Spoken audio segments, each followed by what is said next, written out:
Yo, what's good, everybody? Today is July the 14th, 2026. Most gracious Heavenly Father, we thank you, God, for just another opportunity to come together, celebrate, fellowship with one another. Thank you, God, for this blessed occasion. We ask you, God, that you bless our conversation. In Jesus' name we pray. Amen. Yo, what's good, everybody? Y'all come on in. Let me know whether you're watching on Facebook or YouTube. We're celebrating 6 years today. So congratulations, not to me, but to you guys, for rocking and being with your boy for 6 years now. Um, can't believe it. It was like Jay said, it was all a dream. Whoever would have thought that 6 years later we would still be doing this. But I appreciate you all. I say it often, if not every episode. We have no show without you guys. So I appreciate each and every one of you, all the viewers, all the comments, um, all the former guests. I want to say thank you to each and every one of you all. I appreciate it. And the best is yet to come. With that being said, I'm not the host tonight. We got the host that showed up. So I'm on the opposite end this evening. And I'm going to hand it over to my man, Bell. Salute What's to good? you. What's the number on here, Marv? What's the number? What anniversary is this? This is number what? 6 years, six. 6 years? Okay. Yeah, Salute to that. It's a good no number. doubt. All right. I don't know. You've been doing this 6 years, but I wanna like go back. I want to take it back. So you came in. You came on with you took your first breath on this planet like what? 10. What is it? 10, 18, 25? I mean 75. Yeah, that's my born. Yeah. Yeah, that's when you take your first breath. I usually like I go back and I look at birthdays. It's not astrology or anything like that, but I Mm. was trying to find some historical events on your joining. The biggest joint I could come up with, like the USSR, they tested a nuclear weapon. That's about it. That's the biggest thing that happened that year. So I forgot who had the number one record in the country at the time. So we're gonna throw that out. So we're I know the gonna number one movie at the time in the black community was Mahogany. Billy D. Williams and oh uh Don what's the Ross. Donna Ross? Oh, Donna Yeah, Ross. All yeah. right, so you got some I don't know, you came on some cool points. You know what I Mm. mean? Ladies man type joint, all that fly shit. You ain't got no hair now, so you can't get the Billy D finger waves and shit like that. No doubt. Go ahead. Tell us about your like tell us let's start off like where you was born and some of your background growing up. All Like what right, was your so go ahead, you got it. nah, you so like you said, the red carpet was rolled out at Beth Israel Hospital, 10/18/1975, right there in Newark, New Jersey. Um, uh, been in Newark all my life. As an adolescent, till I moved away. In What year '90s, did you move? I Where, left where in did you move '97. to? I left in '97 and Oh, moved to okay. Little Rock, Arkansas. No, no, no, no, no, no. You jumping too far now. We ain't going to 75 to 97. You Yeah, jumping too far. Slow nah, it nah, down a little bit because you too many years in between. Like, it's like you came out as a baby, then you with that beard or something like that. Nah, you skipping nah. something. So you Take like it, take it back. Your school years. born in Beth Israel. I grew up a church boy, of course. The living Jesus is coming, so I grew up in church. Um, went to my church school from kindergarten all the way to eighth grade. Maranatha Christian Academy. Where was the church at? Church was on Springfield. It was on Springfield Avenue. Oh, the same church, my church, right there. Yeah, yeah, yeah. Oh boy, you was what you since kindergarten to what grade? Eighth grade. So They don't do it like that anymore. nah, exactly. Um, and the only reason I didn't go to high school there, they didn't have a high school at the time. So fifth grade year, I did go to public school. That was the only year that I went to public school before coming to West Side. Uh, I went to Elmwood. I went to Elmwood my fifth grade East year. Orange. East Orange. Yeah. I was staying on Brookwood at the time, and that didn't even last the whole year. I wound up having to transfer back to, you know what I'm saying, Maranatha because of my younger brother. It Which was one? Which Eric, my brother? brother Eric. So the funny Okay. story was like we had we was living on Brookwood, right there off South Orange Avenue on Brookwood was on that side of Brook on the side of the street was considered East Orange. So we moved up the hill to where you knew me on Monticello, and my Yeah. brother they was asking he was in first grade, so you know it was adamant, you know your phone number, that's back in the day your address, and he wound up telling them our real address, and the school told us we couldn't go there because we was out of district, so we had to go back. Joker Hey, snitching, what's good? man. What's good? Drew said Bell looking like Deion Sanders. Must be the So money. so fast forward, I took the test to go to Arts High. I planned on going to Arts. That was my initial because growing up in public school, I mean private school, I didn't know anything about. I tell people all the time, I'm just from the hood. I'm not hood. I grew up a church boy, like I said. So I Hmm. was like, I wasn't really trying to get into the west side of the public school. I figured I go to arts. Arts, I'll be safer there with the arts and doing the fame type thing, and you know, exploring that event because I was a drummer. I grew up a church drummer in the church, so I I was going tried the same thing, yo. to. I tried the same thing. So I wound up passing the test to get into arts, but unfortunately, I wound up moving to North Carolina to start high school. So I figured, like I get a fresh start down there. They don't nobody know me. What city? Hold on. What city in North Carolina? I was in Wilmington. I went to Wilmington. So I started Okay. high school at New Hanover High School, which is a crosstown rivalry of Laney High School in Wilmington, North Carolina, which is the high school that Michael Jordan went to.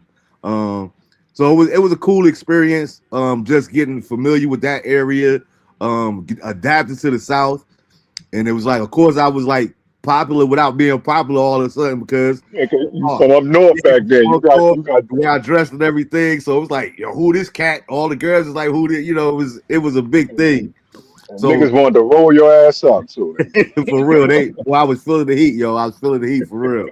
Um, so that only lasted 2 months though, and being that I didn't start the year at Arts High, Arts won't let you transfer in the middle of the year, so that's why I wound up at Westside. Um, Shout out to my man Ed Wilson. Rest in peace to Miss Catherine Jackson. The day I got my schedule, it was like fifth period. So I was scared. I ain't gonna lie, I was scared to death to go in the cafeteria. Like this was the first time I ever seen the school. Like the cafeterias on the third floor. And my first day, I don't know, I forgot what they called it, but it was like freshman week, whatever. I never forget watching them pass this freshman from the cafeteria all the way down the stairwell out the front door of the school on top of the crowd. Like I was like, yo, what?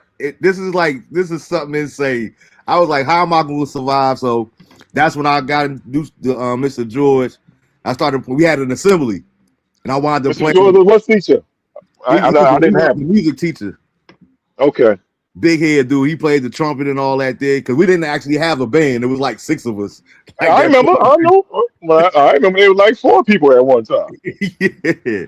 So we had this big assembly, and at the time, Arsenio Hall was the number one show in the world. So Arsenio, you every once in a while, he'd be like, "Yo, Chuck, give me some funk."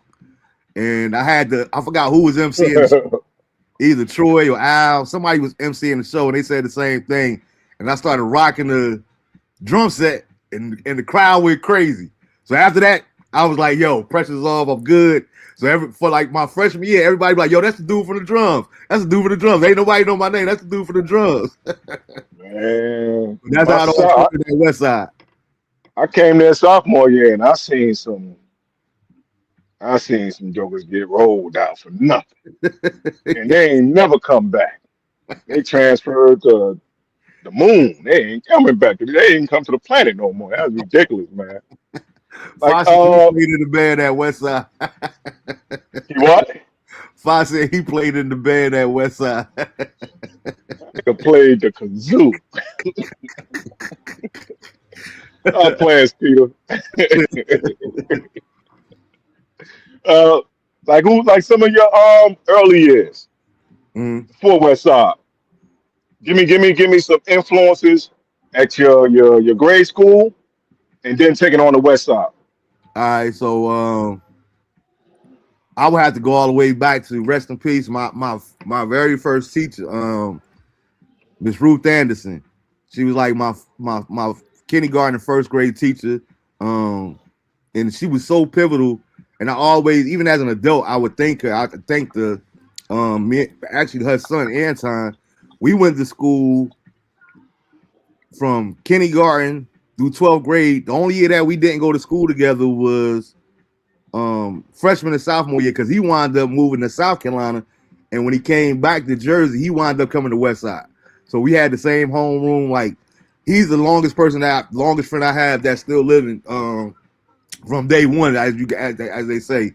But well, why she was so pivotal and so memorable to me because like her and my mom was close friends. She was known as a prayer warrior, but she was an excellent teacher. I don't to this day I don't know how she did it, but she taught me how to do math without ever using my fingers. Like I never counted on my hands. Like we couldn't do that.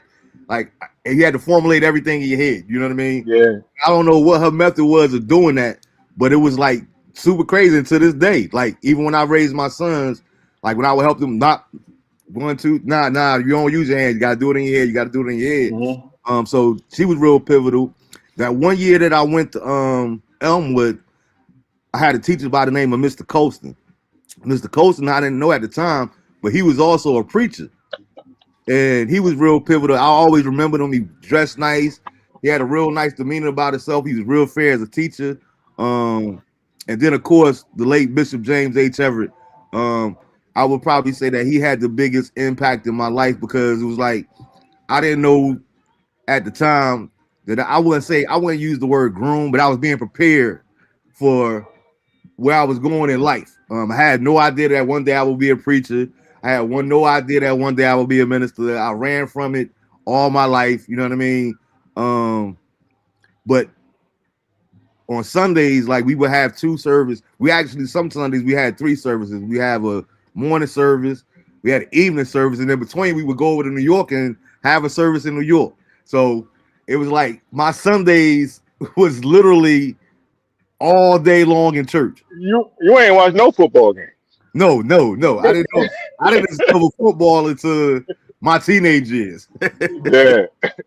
Now what like a memory? Give us a memory or something that he instilled upon you that stick to you till this Man, day. it was so many. Like I said, I go back to those car rides between services over the way to New York. We would always stop at Burger King Burgers where the Popeyes is at now. It used to be Burger King back in the day. And I remember being in the back seat. And I would always be mad as a kid because I wanted to ride on the church van with everybody else. Hey, what's good, Danny? I always wanted to ride on the church van with everybody else, with all my friends and all the young people. But I had to ride in the car with him, and it was like I had no idea, like I said, what it was preparing me for. But I look back on those days and those memories, and it's like, wow, like God was preparing me for the future without me even knowing it, so to speak. You And ain't know it. yeah, yeah, and it's like you say, memories.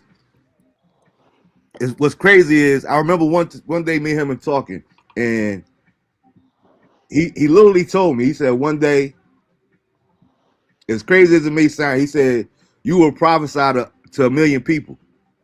And I remember I might have been 13 or 14 at the time.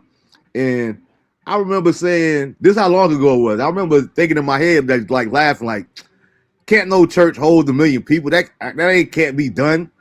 And I didn't say it that way, but I said to him, I'm like, how can you get a million people together at one time? And he's He like, saw the internet before you, before listen, everybody else. listen, I'm telling you, brother, this is exactly what he said to me. He said, listen, they coming out with this new thing called the World Wide Web. He said, Yeah. and you will be able to, the internet wasn't even out yet. He said, you will be able to talk to people in China. You will be able to talk to people in Switzerland. You'll be able to talk to people all over the world. So what was you saying about a million people at one time? And it's like, I meant to do it before the show, but we well over 500,000 views just out of the 6 years that we've been doing this show. Like we literally over 500,000 views when I add up all the views between YouTube, Facebook. Like we well surpassed that number. I don't even know how close. We might be close to 1 million. So, you know, Salute to that. If you watch it, salute to that. Give yeah, a yeah, man a no round doubt, of applause. no doubt. So it was just I think back on, especially now doing the show, and it's like I think back to that, and I'm like, even like you said before, nothing that he has ever told me didn't come to pass. Let's put it that way. You know what I'm Yeah. saying? And it's like it just baffles my mind. I miss him so much, but he was so pivotal in my life and growing up. He hear you right now. Yeah, Right, no watching doubt. on you. He probably watching on YouTube right No, North Carolina now. had a deal like Georgia, very freaky. I'm not sure who that is. Wayne said, Big Fox said, what is your memorable moment as a team? Oh man, what is my memorable moment as a team? Okay, so uh one of my biggest moments, I would probably say like back transitioning and coming to West Side, it was like, how am I going to not be passed from the cafeteria on the third floor to the front? So I gotta find a way to get in. You know what I mean? Yeah. So I went out. I actually went out for the football team. Now, mind you, you just talked Hold about it. on. I had Did no you idea did you about football. did you play football before you went out for the football team? Just Nothing in the other street. than street football. All Just right. street So you had football. some. That's it. Nah, back street football prepared us for regular football. It wasn't like So check it's this not like out, we had the Coach. little league back then. Yeah, exactly. So I remember the day I met Coach Whips, and I told him I wanted to try for the team, and he said, "What position do you play?" And I kid you not, but I told him quarterback because that was the only position I had ever heard of before. The I didn't hardest know nothing position. about football or The what most quarterback did. important, hardest position in sports. Yeah. Yeah. So once I made the team, now I had to start watching football on Saturdays. I would watch like college football because I'm like, I got to learn what I'm supposed to be doing. Like, what does a quarterback do? Like, I didn't realize that a quarterback got to know what everybody else does and mechanics and all this other kind of stuff. So my very first play, he threw me in at punt return doing our scrimmages. He threw me in at punt return, and I had just seen a few plays, maybe a couple months, and I'm looking at the ball and watching the ball. It's coming down. I wait for it to come down, but I see the defenders coming down to hit me, whatever. So I catch the ball, and I mean simultaneously, like in a millisecond. Next thing I know, I was opening my eyes. I was getting up. So I'm running back to the huddle. I'm like, okay, that wasn't so bad. Like it ain't hurt or nothing. That ain't so bad. So I get to the sideline, and Coach Whips looks. He said, "Listen, son." He said, "The next time you see those defenders, they crashing in on you. You wave your hand in the air like you just don't care." He should have taught you that in practice. Yeah, I didn't know nothing about a fair catch. I didn't know nothing about nothing. So that was cool. So then later on, I get to meet Algernon. I get to meet Troy. Al started Salute working to out with me Al. because Al was at the start quarterback at the time. So Al would bring us back to the house. Shout out to Al. Shout out to Biz. Shout out to Rabu. You know, Troy Al had a Davis. whole bunch of people at his house. And then, me and Roddy linked up. Rich Matthews. So Al would just like literally teach me things step by step. Al would like took me on as a project, and that was my birth in the West Side football, man. All right, we're gonna go back a little bit more. You gotta introduce your audience to the people, give them some information to people that brought you to this world. Okay, Mom so and pops. yeah, my You the mom. son of who? I'm the son of Marvin Bennett and Gwendolyn Bennett. My pops, he was born in South Carolina, born and raised. He left in South Carolina when he was about 5 or 6 years old. Was raised in Bed-Stuy, Shepherd Avenue in Bed-Stuy, New York cat. Him and my mom, they met in church. Um, and next thing you know, here I am, and they just celebrated 51 years of marriage in December. So it's always a blessing to be a part of them. And the oldest of three boys. I got two younger brothers, Eric and Steve. Um, so take on it. I come from good stock, man. Salute to that. Hold up, Salute real to quick. that. I said, how are you able to keep relationships with people that are not as godly as you? Um, That's a very interesting and good question, Fa. Um, the simple answer is I have no judgment. You know what I mean?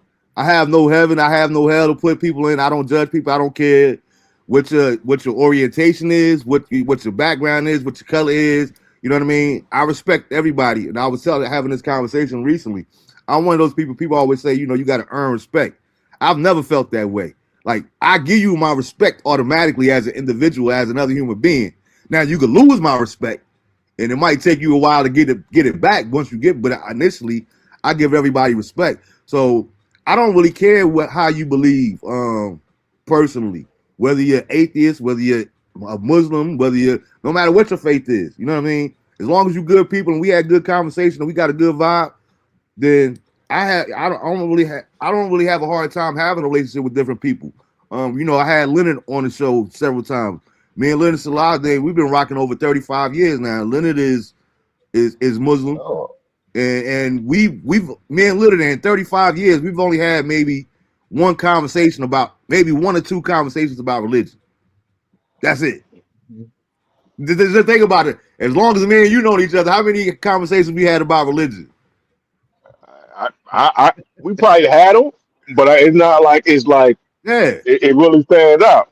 Love is I don't, love type of and thing. So I think, like to your point, I think what it is about respecting other people's belief. You know what I mean? mhm. I'm big on that. Just because I believe in Christianity, doesn't mean that I always say it, and I say it on the show all the time. Like what you believe is what you believe, but it doesn't necessarily make it true. It's just what you believe. So therefore, I believe one thing. I'm not going to knock you, or I can't say I would never say I can't associate with you or have a conversation with you or a relationship with you because you believe differently than me. I respect your belief system just like I would expect you to respect mine. You know what I mean? Talking about don't forget Uncle Fi. Uncle Five, y'all like years apart, a couple of years apart. Hey, cousin Five, he can be cousin, he can't be uncle.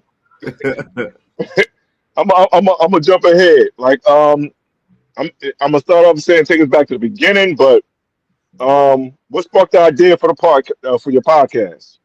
What sparked the uh, idea for you to start it? so the very first show was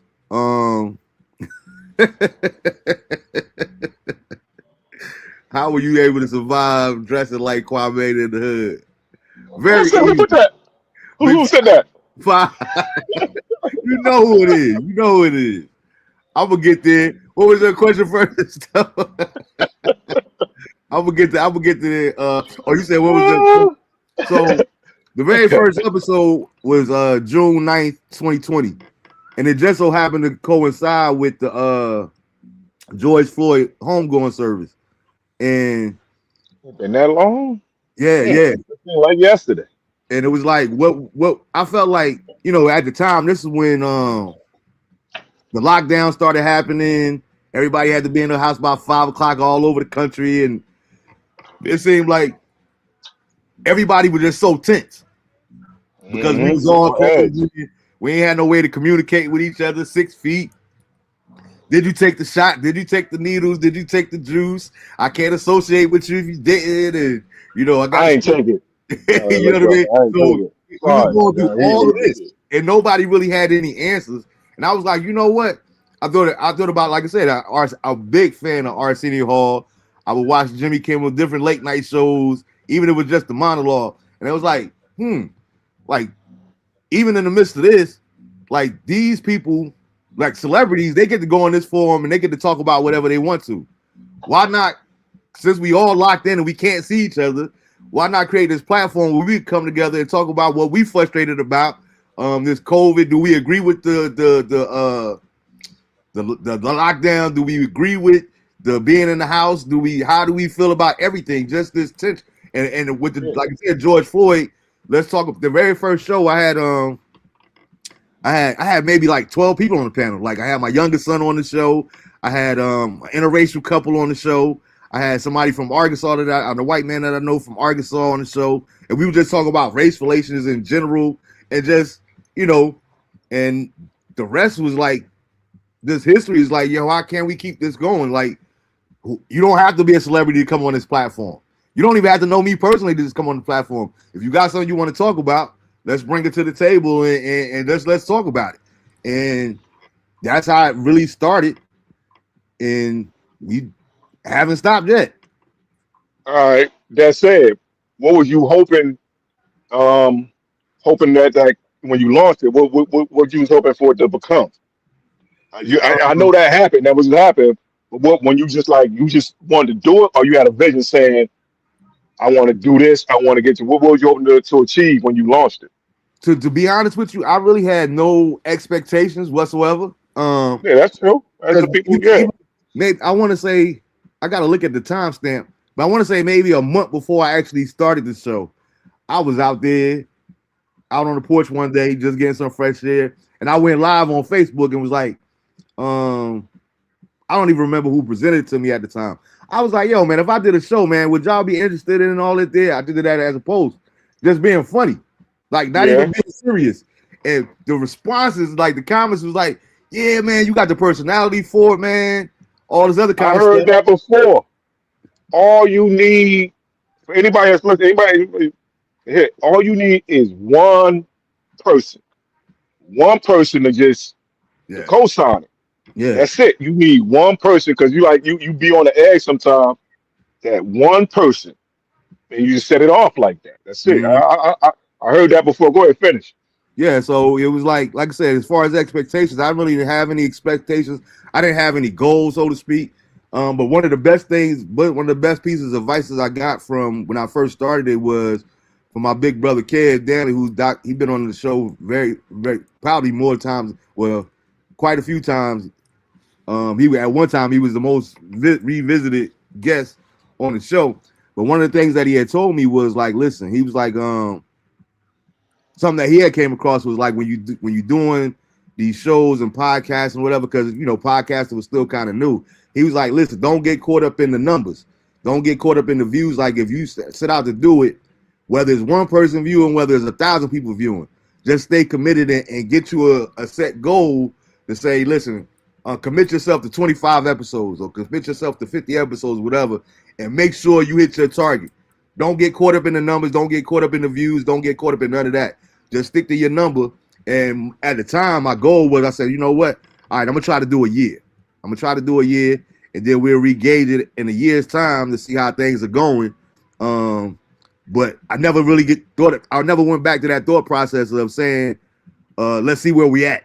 It was just like, let's just keep going. You know what I mean? We did a whole year. Let's see how far we could push this. Let's see how far it could last. Let's see how long the people will stay interested. You know what I mean? And here it is. Now we celebrate 6 years later. What's like one thing that you was wrong about when you got started? That you thought was something, but you was wrong about it, and you just learned the lesson. You just Um, going through the process. assuming assuming that people would stick to their word.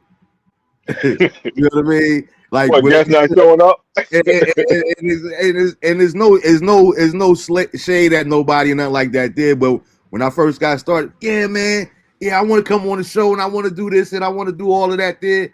And I'm taking people at their word, and then when it's time to do the show, well, man, I don't really feel good tonight, or I don't really feel like being on camera, and all these different things, and it's like I realized then that you can't expect people to value your time the same way that you do.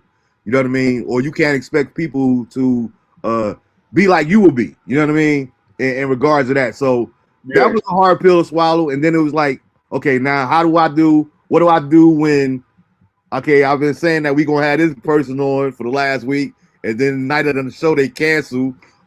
Like, how do Gotta I bring the I had to start just coming up with other things and writing down notes throughout the week and things that I would want to talk about just in case that did happen, because it was happening quite often in the very beginning. okay. You Hold on, think let you me when get you start? these questions before they Go ahead. disappear. All right, so if I survived very easily, Fi. And it was funny because one time Fi was on there, he said it. He was like, he's like, Marv, you always been solid, man. You always, and I knew he missed something by this. He's like, you was always you. You dress how you dress, and I'm like, what you mean I dress how I dress? Like, what's wrong with how I dress? You know what I mean? But to our own be true. You know what I mean? He's talking about Levi's and hard bottoms, yo. And I was rocking them. People at Westside know I had the boys the men look before boys the men. You know what I mean? I would wear suits to school on a Wednesday. You know what I mean? Only thing I had was the briefcase. They're like, what you dressed up for? Just because I want to. You know what I mean? So I always move to the beat of my own drum in regards to that. You know what I mean? He said, how do you feel about the changes in the city of Newark? Um, I don't really know. Demographically? It's like I visit, but I'm not as in touch with it like I used to be. But I am surprised. Like I mentioned earlier, my first teacher, the first teacher at Westside that I met was Miss Jackson, Miss Catherine Jackson, the biology teacher. Biology teacher. That's my Yeah, one of my favorite teachers. My yeah, Miss favorite teachers Jackson. there. So And for me biology. and Miss Jackson actually built a relationship over peer leadership. She was also my peer leader teacher. Mine too. Yeah. Mine too. So did I was you know I, I that? was I was in the first group. I was the first members of Pale Leadership. I was in that first group. I First year. remember talking about it all the time. Yeah, yeah. Mm-hmm. So do you know that Donna Jackson, that's on the city council in Newark now, Mm-hmm. that's been going That's as a her rock? daughter. That's her daughter, yo. Word is born. I just found that out a couple of months ago. Salute to that. Yeah, that's Salute to Miss that. Jackson's daughter. And it's like, as I started looking at it, I'm like, she actually looked like Miss Jackson. You know what I mean? But I had no idea all this time that I've been following Donna Jackson. I was posting some of her stuff. I had no idea that that was Miss Jackson's daughter, but that's Miss Jackson's daughter. And if you remember Miss Jackson, like you said, you remember Miss Jackson was bold and she stood her ground Mm-hmm. just like her daughter. So I'm like, I know she mad proud of her daughter, man. She one of those teachers that cared about her students. She actually Exactly. cared about her students. You don't Exactly, only man. get that no more. Exactly. Shout out to Miss Jackson. Shout out to Mr. Gas. Me and Mr. Gas are still close. Miss Cato, who I love dearly, and my main man Neil Pilata. Neil was so cool Oh, because me and Neil built a relationship outside of West Side. You know what I mean? He was my bowling coach, and I'm glad to still consider him a friend today, man. So shout out to Neil, man. salute to You that. said you passed on that. You passed that on to me, Mar. You always say don't get caught up with the numbers. Yeah, absolutely, man. You can't get caught up in the numbers because when you I was so like Drew, to your point. We had different discussions, and at the end of the day, none of us we don't really do any. I'm talking about when I say us, I mean like the people that I know personally. Like none of us don't really do anything that our heart is not really into. So we really feel led to go out and do something. You know what I mean? Like you and Dot, y'all had your own company. Drew doing his things on TikTok and doing his sermonettes and giving his teaching lessons and all that did. When we doing it out of the pureness of our heart, because that's what we've been called to do, the numbers don't really matter. Because one of the things that like I said, growing up in church and in the ministry that I did with my leader, I realized that your message is going to touch whoever it is supposed to touch. Like when God gave me something to share, I don't know who it's for. You know what I mean? I just share it. I don't know who it's for, when they going to receive it. You know what I mean? But I just know that it's going to be for somebody out there. And it'll be people that hit me up in the DMs that I know I've never even met. It was like, oh my God, that was meant tailor-made for me. So what I say is to God be all the glory. You know what I mean? Because I didn't do it because I said, you know what? Ooh, that's a gem right there. Let me get this out there. It's going to read something. No, it's a guessing game with me when I feel led to share something that God shit lays on my heart. So I don't know who it's meant for. I don't know when it's going to reach them. If it's in real time, if it's later on, if it's what I mean. But you can't get caught up in the numbers. Never get caught up in the numbers. When we play that like if it was all about numbers, I would learn that playing football for Westside. If it was all about the numbers, I would never play football because we would have 14 people in the stands and 3 of them was homeless. You know what I mean? But I love the game. I love my teammates. You Oh, know them what I early mean? West Side We days, couldn't get caught up boy. in the numbers and the cheers from the crowd, and we had to do it because we had to be out there because that's what we really wanted to do. You know what I mean? Yeah, So I was the never love of really the caught up game. in the numbers, man. And I would encourage anybody else that's want to start something or a business or entrepreneur. Of course, it's about making money if you're an entrepreneur and all that there.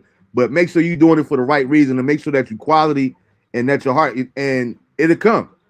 If it's meant to be, it will come. What advice will you had for yourself 6 years ago when you started it? Um, that you learned, some lessons you learned besides. always, always have a backup plan. Okay, Always have a backup plan just in case.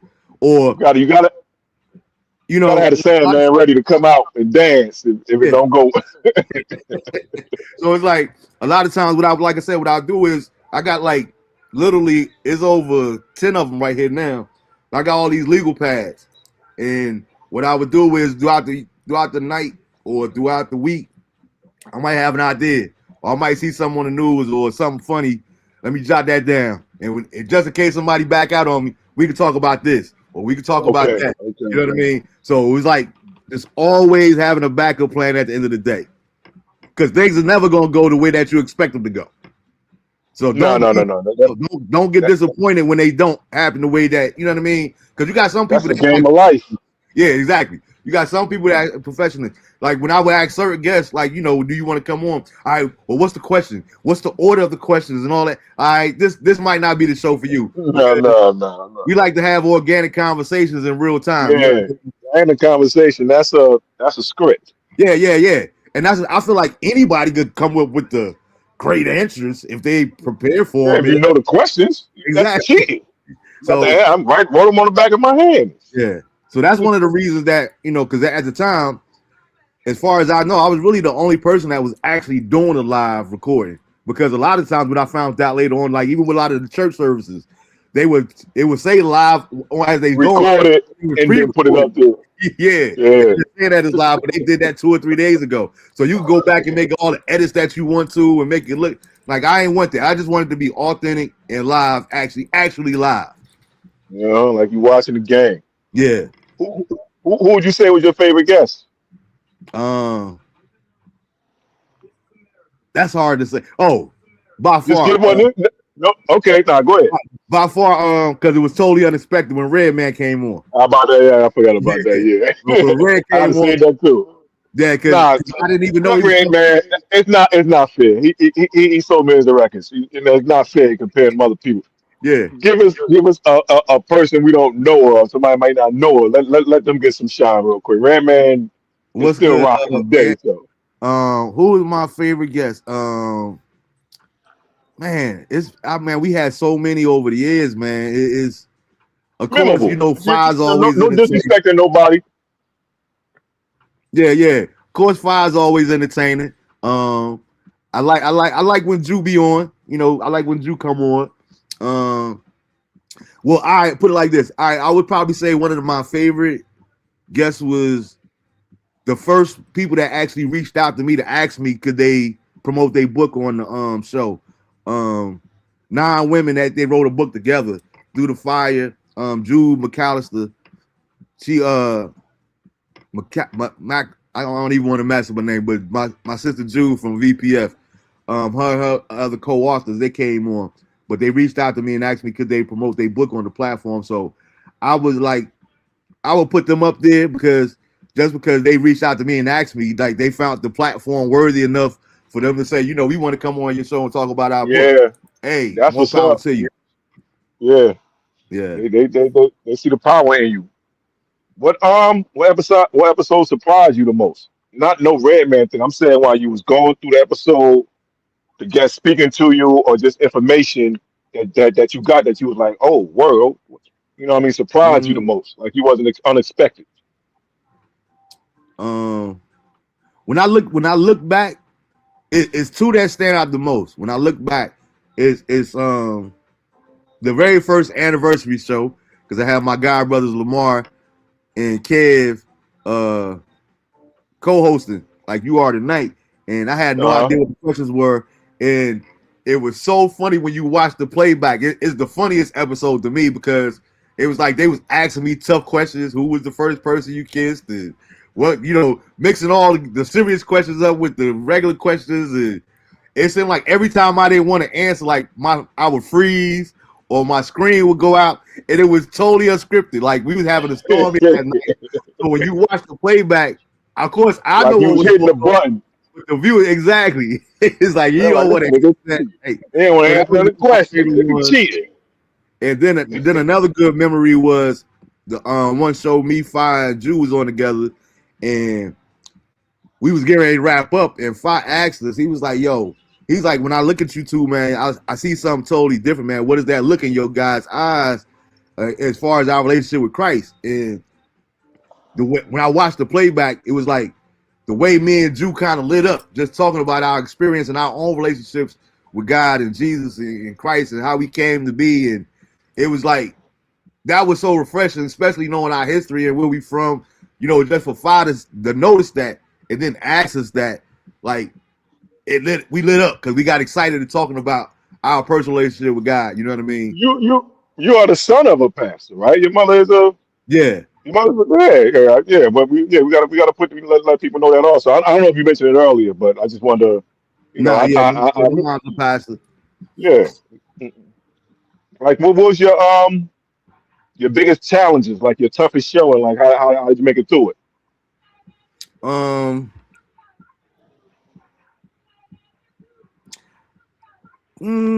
I would probably, like I said, to me, the toughest part about doing this, I would probably say, is back to what I said initially, like just getting other people to lock in. You know what I mean? Okay. Getting people to be committed as far as like if you say you're gonna do it or you're gonna be on. Everybody know I ain't got no money. We ain't getting paid for this. We ain't drink champs. We ain't Kevin. Like we ain't sponsored yet. You know what I mean? And hopefully, like Big Five just asked, what are your plans for the future? What are your plans for the podcast in the future? That's really what I want to get to a place where, My um, my co-hosts. yeah, where we can monetize off of this, and that I can do because I had ideas in the beginning that haven't come to fruition yet. But one of the things that I wanted to do was, and I don't really care. I didn't want to share because I don't want people to steal my ideas or whatever. Nah, no. Mm-mm. Don't put it out there yet, then. All right, Niggas is Steven. Don't put it we'll, out there yet. Just hold that, hold we'll that, put it hold out that. there when it come together. We'll Yeah, put it yeah. out Don't there put when it. it come together. Say it in person, not online. Cause you're gonna be Yeah, writing it but down right now. I Yeah. definitely got high expectations, and I'm looking forward to some positive things happening in the future, and hopefully, like I said, one day I will be able in a position to where I will be able to pay guests for being on. Like the commercials say, like the ads say, these are not paid guests. They're not paying. You're not paying to give certain particular answers and nothing like that. I just want to be able to be a blessing to people. You know what I mean, for being a part of the show, man. So I appreciate that. Um, show the show about men paying all the bills was the best show. That's what Fox said. All right, yeah. That so hey. So while y'all out there, I know I'm not the host tonight, but so y'all put in the comments what's some of y'all favorite shows in the past as well. Drew said share it after you do it. Yes, that's what best. Yeah, I'm gonna definitely do it. Drew, because I do. It's something that a benefit myself and all the previous guests and all that kind of stuff there. You know what I mean? So it's something that I really want to do. And my goal, like as far as goes, well, I can share this part of it. I want to get to a place where we can actually have merch, like hoodies, t-shirts, hats. The Marvin Bennett Jr. show. So That's a little bit too long right there. I don't know. You can't have your face on it though. You just put the no, words. it'll be like a silhouette. I'm working on the trademark now. Okay, Like all the right. logo. So it won't say the mark, but you'll know what it means. Nah, You know what I mean? yo, put you catching the ball with the dude running down. Put that up there. That'd be crazy. That's some And make Charlie sure it's Brown green shit and right white with the West Side colors. That's only gonna be available in green and white. there. Yo, since you started, it's like podcast changed. Like it's just like the last 2 years, but you 6 years in. Yeah. Like what you had to change since you started to like to now. And some of these repetitions, but it's just try to pinpoint like the stuff that like the stuff you were doing when you started that you had to adjust and come to like the new part of the audience change, people attention change, the subject matters change. Like how you address that type of stuff. It, Like it's um I would say that the heart the trying to find more balance. You know what I mean? Because one of the things, one of the most awkward questions that I always get asked when people ask me about, oh, you do a podcast or this here and that there, like, well, first thing they always ask is, what is your podcast about? And it's like, I don't have an answer because we talk about everything and anything. So what I wanted to do is create more of a balance. Because I said it on the very first show, even though I am a Christian, this is not per se a Christian show.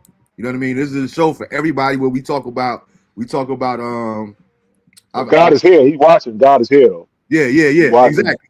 And he's a part of every. That's one of the things that I stay consistent and I open up every show with prayer because that's the way I was raised and that's the way I was taught. You start everything with prayer. So even if I was going to rob a bank, I'm praying before I go up in that bank. You know what I mean? I pray Get before all the everything. money, please. The hundreds. No one. No singles. All the hundred. So I start everything with prayer. You know what I mean? And like what I wanted to do is create more balance because we've had great shows as far as serious topics. I remember Noelle Owens, she came on and she talked about the condition I that remember she, her. I remember the name. yeah, Remember her. went to West Side with us. Tamara Perry, she came on and talked about being a breast cancer survivor. Miss Shanice, she came on about being a breast cancer survivor. One of the earlier shows, I had a cousin who did 16 years in Rikers Island. You know, Life After Doing Time was the name of that particular episode. Mm. Just talking about how he just reacclimated. Then we had like the comedy shows where, you know, we just talking, having a good time. We did sports shows. I definitely want to do more sports shows in the future. Outside of just the Tuesday night show, I want to do some sports shows where we come on panels and we discuss just sports, period. You know, that whole particular episode outside of the Tuesday night show. You know what I mean? Hmm. How your how's your audience has changed throughout the last 6 years, and like and how did they shape the show? The audience, more people watching, more people coming in, advice It they give, comments they give. One of the things that I do is I don't do because me and Rock talk about this all the time. And I was talking about earlier, you know, trying to get the show monetized. One thing I'm never going to do is I'm never going to compromise myself or my integrity True or my indeed, character. true indeed. You know what I mean? So I Right. don't care how much money you throw at me. You know what I mean? I'm not doing it if I don't believe in the product, if I don't believe in it, so to speak. I'm not doing it just for the bag. I can't do it. I can't rock like that. You know what I mean? I'd rather have us 20 viewers or whatever the case may be than to sell my soul. I like to feel like I don't have a price. So I won't compromise that. Having said that, I think that is very important. Because I don't really like to do clickbait. But I do notice Yeah. that like on YouTube in particular, depending on what the title of the show is, it'll predict how many views we get. Like the one Are that you we did, serious? yeah. I think we just did it last month after the Knicks won. You know, I did a show. I titled it Go New York," celebrating the Knicks win. Dude, over the first first 5 hours after we had the end of the show, it was up to like 400 views just because we Oh were talking yeah, about the because Knicks and the Knicks, the Knicks. yeah, so it was like depending on what it is, but I don't do the clickbait. I ain't never coming up with a title just to try to get people on. So you ask me Yeah. how does the viewers evolve? We getting a lot more YouTuber. Like I had somebody from YouTube. I mean, somebody from Mexico on the YouTube one night, couple months ago. I had somebody from Germany on. So it's like it just baffled my mind when it's Venezuela, and I've only had to block one person. In the history of the 6 years, he got on here talking some old racists and this here black people. Okay, I got to cancel you out. Other than that, I don't really care whether people say whatever.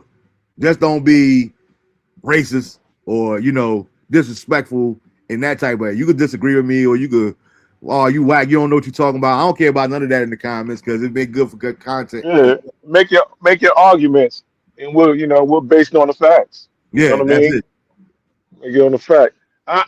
About your Knicks, I know Skeeter gonna chime in too, but I just think about that Knicks team that won the championship, and I compare them to every other NBA championship team. Mm. And I don't see them beating what I'm thinking. What championship team can they beat? I can't. I'm sorry. Who the That's Knicks? yeah. That did this championship Knicks team. They couldn't beat. They couldn't beat none of the Ewing teams. I can't see them beating the Ewing team. So I agree with that. And before we go down the rabbit hole, I'm gonna say this, like, because and I thought about this, like the closest team that I think that they remind me of, not that they do, That not won a that, championship. yeah, not that they're similar or whatever, but I would like this. I think it reminds me of that like '05 Detroit team because No, we talking about listen, Chauncey Billups. listen, No, not with listen. that Chauncey I'm Billups. Ben telling you. Wallace and them. This is why. This is why they make me think of them. It's because it's like okay, of course we had Jalen Brunson, but it's the supporting cast. You know, everybody, man. Y'all knew y'all wasn't gonna win without Jalen Brunson. I knew y'all wasn't gonna win without Cat. I knew. Listen, it was a collective effort, but it wasn't just that the Knicks won the championship. It's the style in which they did it, bro. Every closeout game, you never seen this from the great team, like you say. Not that we could beat any of them, but you've never seen any other team in history win the championship this way. 16 and That 3 in the playoffs. the only thing I can say to that is like that team, that Detroit team was a tough defensive team. They Yeah. won. With I think Larry Brown's the coach. That was a tough defensive team. Y'all And look, wasn't look y'all, what we y'all, did. y'all Look what the Knicks did this year defensively. Compared to you know, first of no all, it's no no. like with Jones in boxing. You only can play It, the it, hand that you dealt. You only can fight the no, fight I'm that they saying got you. it's a little bit different because the defense ain't the same. The rules is Exactly. different now. That's what I'm saying. They're not as physical. But according to the game Yeah, standard, you play who in front of you. You play who in front of you. yeah. But I Fox said, don't hold know. up. Fox said he had to change his I'm, laptop and internet connection because it was horrible in the beginning. Nah, Fox, this is the same laptop I've been using. It's just that I went from Zoom to StreamYard, and then yeah, like everybody use that better. so what it is it's not even that it's better because like you say 6 years ago both of those were relatively new. You know what I mean? And like we're considered that like workplace environment platforms, team meetings, and all that kind of stuff there. So their quality has gotten better over the years. So it's not my laptop though. Fine. Drew said he had to throw them scumbag Knicks in there. No, Bell asked the questions, so I ain't bring them Knicks up. Stop hating, Drew. He Uh, texted to me, Drew. He told him to ask that before the show, Drew. Fox said the Knicks squad just smashed everybody and won finals in 5 games. You just, you just history, Bell. You bugging. I knew he gonna say something and stuff. Salute to Big y'all, man. happy Y'all anniversary. champions. Y'all Hey, champions. Y'all shout out, champions. Rod. Appreciate it, bro. I'm getting some text messages too, some questions like, what are your three topics that you like to discuss on your show? Give us three topics that you haven't discussed yet that you would like to discuss on your show. That I haven't discussed yet. Oh Yeah, man. that you haven't spoken on. Um, we did a show, but I didn't talk about it personally. I wouldn't mind a conversation about life after divorce. Okay, Uh, pause. Before you even go there. Before you uh, go there. You were married. uh, Who are you married to? why is that relevant? Okay, no, we have to say names there. What lessons have you learned from being married? Mm. As far as to take things that you would experience that you well lessons you learned that can help you in future relationships. To always be considerate of your partner. All right. Okay. Go ahead. You go back to the other. You can go back. You want to go back to the last question, or you want me to throw another one at you? Nah, you said what was the three? Life after divorce. But yeah, that's something Yeah. that I've learned more than anything. Be respectful and mindful of your partners and your partner and their feelings and their thoughts. That's very that's very important. In a relationship. Yeah, Uh, I'm gonna write that down. um, what else? All right, so I've been dying to do this, and I just got to get the right people on it. Because that's all right. So that's a lot of things. I be wanting to do a lot of different relationship type topics, but it'd be hard to do because a lot of people are in relationships, so you can't necessarily give like completely honest answers. Sometimes, like we had brought it up. I forgot maybe within the last 2 or 3 weeks we had talked about our people. Matter of fact, it was last week. Our people the week before last. Our people married out of love or convenience, or how many people are actually with their soulmate or the love of their life, so to speak. You know what I mean? But a lot of people don't want to. Well, I ain't the love of your life. It'd be hard to have those real conversations without people catching their feelings. But Yeah, you're it's gonna get people. always in my You're gonna mind. break up relationships. It's gonna be a divorce show. That's You're gonna get people what I'm saying. divorced. So that's one that I would really like, but I really can't. And then another show that I've been, I was saying, this is what I was saying. I don't know how I got to that, but one of the shows that I've been really wanting to do is that's what I was saying because it's hard to get for certain topics. It's hard to get the right people on the panel. But I really want to do on a show where because this is something that I see or I hear a lot. Why do people choose to ignore red flags? Like you might see something early in a relationship, but you know what? Like I I hear a could lot of change. I could change that. I could change that. That's yeah, why because they think they're gonna overcome it, but it's a lot of work to overcome certain things. Those things is it's DNA. like like one I hear a lot of times is like with women they'll say like um I don't like the way he treat his mother, or I don't like the way he treat the waitress, so to speak. But you choose to ignore that and still be in a relationship with her. Like, why do people just choose to ignore red flags? I think that would be an interesting topic. Um, Who you gonna have on to discuss it? How many is it gonna be like? How many women? How many men? Because you got no, it's I different definitely want. I sides. Women. definitely want to. Yeah, I want a balanced panel. I don't want like all Okay. guys. I don't want all women. I want to have both a males and perspective, male and female perspective. Yeah. For me Dude's personally, gonna be like, I ignored the red flag because she had a nice booty. Stuff like that and stuff. And, niggas and shit. Niggas, uh, they don't care. uh, Uh, third one, I'm not really sure. Cause we've done so many. Um, I don't know. I would have to think about that third one. But you before you go to your next question, if I said Bell, which one of Great. those teams from the past would have beat Wimby? What do you say? What's He the said, question? which one of those teams from the past would have beat Wimby? The Knicks teams? I don't know if he mean the Knicks team or the championship teams, but I think all of them. No, that's San Antonio. That's a very young team. That's Yeah. like I wouldn't. I think all those teams might have beat them because they're so young. I'm Mhm. surprised they even made it there. Like that, That's the what oldest that's player what I that said too. Like even before we made it to the finals, it was like whoever this is our year to win because I see them being like that. If they don't break that chemistry up, the next 2 to 5 years, bruh, San is gonna be Antonio a gonna be a problem. problem. It's gonna be a problem. He's getting better every year. Mm-hmm. And all those guys like first round, like first fifth round. Like from 1 to 10 draft picks. Yeah, I think their most senior player in their starting lineup was what Fox. He no was doubt. he was completely healthy. He wasn't completely healthy. Mm-hmm. What Like next okay, question?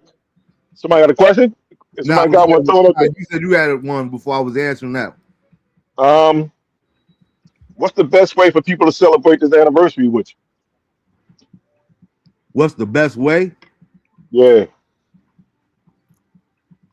Tell other people to subscribe and tell other people about the show. Tell your friends about the show that's not aware of the show already. salute to that. All right, And I yeah, thought that's a about good that one. after consideration. Because it is a celebration. You asked me my ex wife name is Tamika McCray, and I can shout out because it's real simple. Tamika's Um, cool. Tamika's cool. I My wouldn't friend. be here without her. You know what I mean? It doesn't matter. It don't matter our status is now. Life in general. She's a Every she's a person, pivotal part of my every life. person. Yeah, every person in your life, if Yeah, you with them or you're not with them, affect you, and they making you who you are. They in yeah. your DNA. You know what I That's it. mean? The eyes may not pick it up, but it's in your DNA. And So nothing you could ever can't change that. you, Yeah. you can't change that. You can't Yeah. deny that. So shout out to Salute to her. her. Yeah, shout out to her.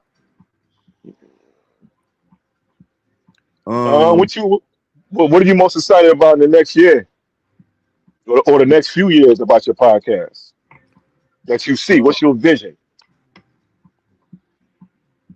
getting I got some things going on. Like I said, I won't go into too much details, but actually like getting Yeah, don't coaching. yeah, don't put You nothing know, out there where because that's what I'm YouTubers really are looking still for. all those joints. Yeah, not particulars, but what I'm saying is like getting coaching and allowing people to help me take it to the next level. You know what I mean? Stop trying to figure it out how to do it on my own, but actually getting help from people that know the industry and just know business and how to get to the bag and all that kind of stuff there, allowing them to help me and show me the way. You know what I mean? I'm a quote Chuck D on that. Like, what's the move as a team, never move alone. Welcome to the Terror Dome. No I doubt. get Chuck. I get Chuck D on that. Hold on, Um, Drew got one. Drew said, "I would like to see you do one life after doing time." Yeah, matter of fact, Drew, I'll send that show episode to you. It's on the YouTube channel though. You can go back and look at it, but I'll send it to you so you can easily find it. It's one of the earlier shows. Two, dealing with kids and relationships that's not yours.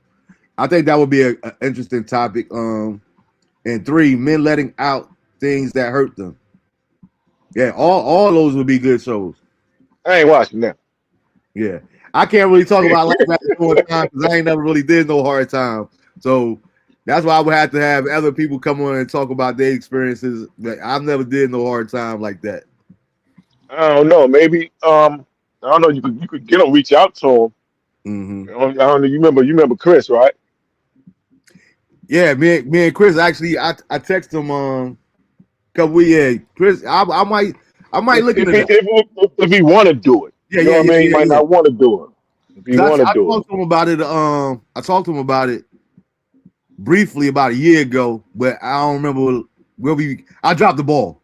You know, life got hectic or whatever. But I might now that Drew brought that up and you brought him up, I might reach back out to him like you said. And if he's interested, cool. If he's not, that's cool too. yeah, because he got insight. I know. It might be he might not be ready, but Yeah. you just put it to him and just take it from there. And let me see something. 6 years doing a podcast. Describe your podcast as if it was a movie title. The last 6 years, big budget. Steven Spielberg produced this shit. Denzel was the lead actor in Uh, it. Give me a title for it. um, the title of the movie. No, the title of your podcast. If your podcast was a movie, Yeah, describe your what would be podcast the as a movie. title? Not the Marvin Uh, Bennett show. yeah. Conversations that need to be had. I don't know about that. I don't know about that, man. Yeah, I'm not going to that movie. Give me something else. I can't even sell that one. I Give don't me know. one more. I know I'll put you on the spot. We can come back to that one. Yeah, We can come back to yeah. that one. Something about conversations though, like tough conversations or something. I don't know. Chris, Yeah, I know that. that's who Push Drew. come to shove. What do you say? He said, Give me "Which what Chris? you say? Chris off of Grand." I forgot what. I don't know. Chris was Chris on Grand. Chris White What though. Chris? His last name was White. Chris that we were just talking about. Drew was asking Oh, which Chris. oh, no. Chris wasn't on Grand. Chris was further down. Chris was further down. He's like Mon Isabella. Okay. 'Cause like when I went to camp with him and he came to West Side. What grade was he? He was a year behind me. What grade was he in, Mark? I think yeah. I went to, I went. I think he was 90. Either he was supposed to graduate 92 or 93. Okay, okay, because I think he might have been 93 because I went to camp with him, leaving eighth grade to ninth grade, and then he came like 2 years later. So I think he like 2 years behind me. He don't Mm. remember. He don't remember like we left camp. It rained so hard that day. We went on South Orange Avenue by Bellsburg Park. I'm talking about flooded. We running, trying to run. I'm running from the park to. I bumped into him. That joker fell. Big puddle of water. I told him when I saw him at Lincoln Park, like the company when he Yeah, when he yeah, first yeah. came home in Lincoln Park. He didn't remember. It was so long ago, but I remember that because I when he looked at me when I knocked him down, he fell in that water. I'm like, hey, this is my fault, man. To pick him up and shit. Like, hey, you remember? I'm bringing it up now. Put it on tape. He Yeah, might shout out remember to that Chris joint. though. I got to see him for a Yeah, birthday party. They had a family reunion down here in North Carolina a couple years ago, and I got the chance to go out and check him out. yeah, yeah. I'm glad he's back, but it's still one more that's still Yeah, behind that was with yeah, him. Yeah, I don't know. That's a travesty. It shouldn't be. He should be home by now. yeah, man. Shout out to Rohan, man. Yeah. Let me see something. So my father. Anybody got a question? If I got any questions, I don't want to jump. Who? I'm on double screen. I thought somebody else was up there, Mar. Oh nah. Yeah, okay, on double screen. Let me see something. Like when I asked you what the best way for people to celebrate this is your sixth anniversary, Mm-hmm. all the people that's watching and all the people that's gonna see this on YouTube, put your I don't know you want to give me your phone number. Zell you $6. Well, I got the Everybody, cash app was on the bottom. It's on the bottom. It's on the yeah, screen. yeah. Either Zell, if you got his number, either Zell or Cash App my man $6 for production No for that doubt. movie for that movie title he couldn't think of. As I tell you guys all the time, all donations, because people have made donations in the past, and I do appreciate it. But every donation that I get from this platform, it goes back into this platform. I have to pay for this stream yard service. I have to pay for everything out of my own pocket. So it's monthly fees, is the laptop. I had to get a brand. Like I said before I even started, so I went and got a MacBook Pro. I don't do the Apple, but everybody kept telling me about the MacBook. And Yeah, you're so better. Yeah, you're better. it was like, you know, Windows. I spent all this money out of my pocket. So everything that you guys donate is much appreciated, and it definitely goes back to the show. It's not for me to go on to Chili's or Applebee's or nothing like that. There, I'm not pocketing anything. Anything that's donated to the show goes back into the show, and I gladly appreciate it. Drew said, "Yes, that's my partner. He is home now. That was my first partner. Yes, we grew up on Grand Avenue together. He lived on the first part, and I lived on the third part. We in touch until this day." Big Fox said, "Possible topics: number one, depression. Two, salute those from your hometown doing positive things. Three, have a guest to provide financial housing support for those in need." All right, Big Five. Yeah, I'm gonna screenshot this real quick and look into that. Um, Yeah, I know you I want know to be the Monica producer. Boswell was on last 2 weeks ago, and she's coming back on. But Who's she's that? Monica Boswell. Okay. She's a realtor, and I had some up in Jersey too that I have talked about too about it. Um, but I wanted to do it. I'm gonna do. We're gonna be doing a show pretty soon about the importance of home ownership. Um, for those that want to purchase their home, maybe for the first time or whatever the case may be. She's going to tell you different loans that you can apply for, ways to get money to go about um, purchasing your first home, and the importance of home ownership. Um, and building equity and all that kind of stuff. So we're gonna be that's in the works now. We definitely gonna do that within the next 2 months or so. That's what's up. Ah, what's the next show going to be about? So you I don't haven't know, man. choose yet. I, How I'm do you? How do? What's your process? What's your process anyway of picking a topic? And how much do when you done with one show you start the research and you go to the next show, or you is it pop culture, something to come up, or the topic, the topic that's So, the most popular so, topic? so generally, what I do is, as crazy as it sounds, since I started the show, what I do is I literally pray. That's why I try not to book too many shows so far in advance because things may change. That's why I dedicate each show, each first of the month show. We call it the freestyle show because then we can talk about anything, like you said, pop culture. Like if it was the first month, if it was a typical first of the month show, of course we would have to talk about Yankee Stadium this weekend because everybody was there for the Jay concert and My sister was there. yeah, yeah, Yeah, yeah. she was there. I see the pictures and all Oh, that. you Yeah, saw. yeah. I said, man, like, see, like everybody I know from Jersey, New York was in the building. Down here, we had J. Cole Friday sellout in Charlotte, Saturday sellout in Charlotte. So shout out to Cole. I was seeing a lot of different shows this week, but generally, I like to use that first show of the month to talk about any and everything that's been going on. Outside of that, Recap. yeah, it'd be like certain things that God lay on my heart that okay, you know what? I'm gonna reach out to this person if they're comfortable with talking about it because there's a lot of shows that were supposed to be done that couldn't be done, but great, interesting topics and things or what have you. But a lot of people at the last minute was like, I don't really feel like being on camera, and They scared to speak on. I don't have a problem with people not wanting to be on camera, but it's not good for the show because when I go back and look at uh the numbers or after the fact, even like I said earlier, I don't really care about the numbers. Like those shows really don't get any views. Um, Yeah, when they just hear somebody's voice and can't see the person that's actually talking. Um, witness protection. Like witness protection yeah. is like somebody So, snitching. so I know a lot of the interesting people that really want to be a part of the show. They just don't want to be on front of the camera. So I'm like, I appreciate it, but you know what I mean. Like I kind of would, and I want to find.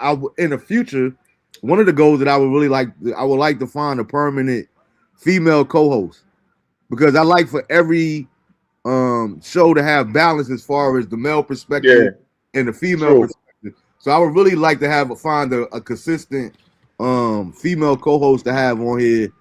You know, or maybe like not even if it's not on a permanent basis. Yeah, at Um, least once a month, twice a yeah, month. very consistent though.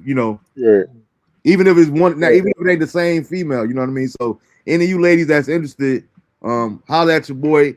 Um, I had somebody in mind, and we gonna see if it ever come to pass. But for the last 2 years, they've been saying they ready. But we gonna make it happen. It's gonna happen when it's supposed to happen. You know what I mean? Like Drew said earlier, when it's supposed to happen, she be ready, Yeah, always like that. That's and get I'll the take care of female it. principal up here. Because any of the former guests, one thing they'll all tell you, and they all agree about is, I create a safe place. You know what I mean? I don't. But if I said ask Shakira, no doubt, yeah, I'm gonna reach out to her. I think is important. Because like I said, I realize now it's not easy for everybody to have conversations like this here and this and that there. You know what I mean? Um, but that balance is important because I never like to do shows just by myself. That's one thing I try to stay away from now too because it's like I'm trying to fill in time and I don't want it to be about me or just me. You know what I mean? And it's like when I'm on a show by myself, I'm waiting for questions to come up before I can actually answer those questions.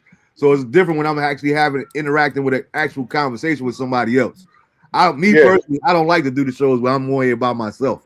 You know what I mean? So that's one reason I like to have somebody else on camera because I'm like, I don't necessarily care to hear myself. I know how I feel about different things, but it's better when I have a conversation with somebody else. yeah, Drew said, "Let especially it happen before it's time. Don't force it." Absolutely, Drew. Yeah, because that's what we're not gonna do. We're not gonna do it. Like I said, I'm cool with in God's timing, not my timing. You know what I mean? I'm big on that. it's all in due time. Yeah. Yeah, I agree with that with the female because they have a different view on something. Their Mhm. perspective is different, and they made different. They Yeah, everything. yeah, man, woman is just different. It's just different. That's all it is. No right. It ain't no right or wrong. But No, I'm they not some that Jew. so. Absolutely not Jew. What do Jew, you say? and I ain't even going. I ain't even going to acknowledge that comment there. It's somebody that we was I drink watching. to that. He was. He said I should get on here. No, absolutely not. That'd be the first show off the rails. See, I can't see the comments. But me and him will get into it. I can't even see the comments on here. Turn this thing down a little bit. Damn my battery low on this joint. Let me see something. What's the I said the plans for the next show. I asked you I had one already. Will you see it? Will you see the show? And this is you put it in the universe.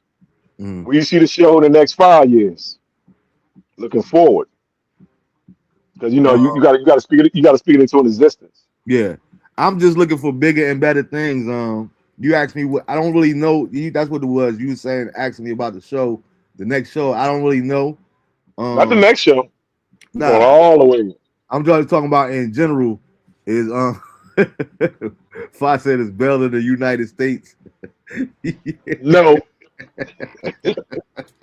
I'm in the south of France, nigga. uh, One of the shows that's near and dear to my heart, like when I first had the idea for this show, um, the late Bishop Everett, we was at his funeral. I had to give words, and it was a pastor by the name of Larry Haran that spoke before me, and the words that he spoke was like so pierced into my spirit that I was like, you know what? Like I said, I didn't even have the idea for the show at this particular time, but it was like, man, he needs to tell this story on one of these platforms. Like, even if he just uploaded to YouTube. So I'm really trying to get him on here. But he was talking about the power of forgiveness. Um, and we just trying to work out scheduling differences because he's in a different time zone. But he has agreed to come on and do the show. But long story short, and I can't wait till we get to actually do the show. But he was talking about the power of forgiveness, and he said something along the lines of fix it while you can, because when you want to, you won't be able to. In other words, a lot of times, we take for granted time. You know what I mean? And it really is a present. That's why it's called the present. But a lot of times, we say, once I get over this hurt, I go apologize to that person. But you might not have time to go back. So make sure you get it out. Just like I always thought about this, whether women been sexually abused, growing up, violated, is no, it's unforgivable. And I won't even imagine. I won't even try to imagine how it shaped your life and how you view life as itself when you've been violated as a child.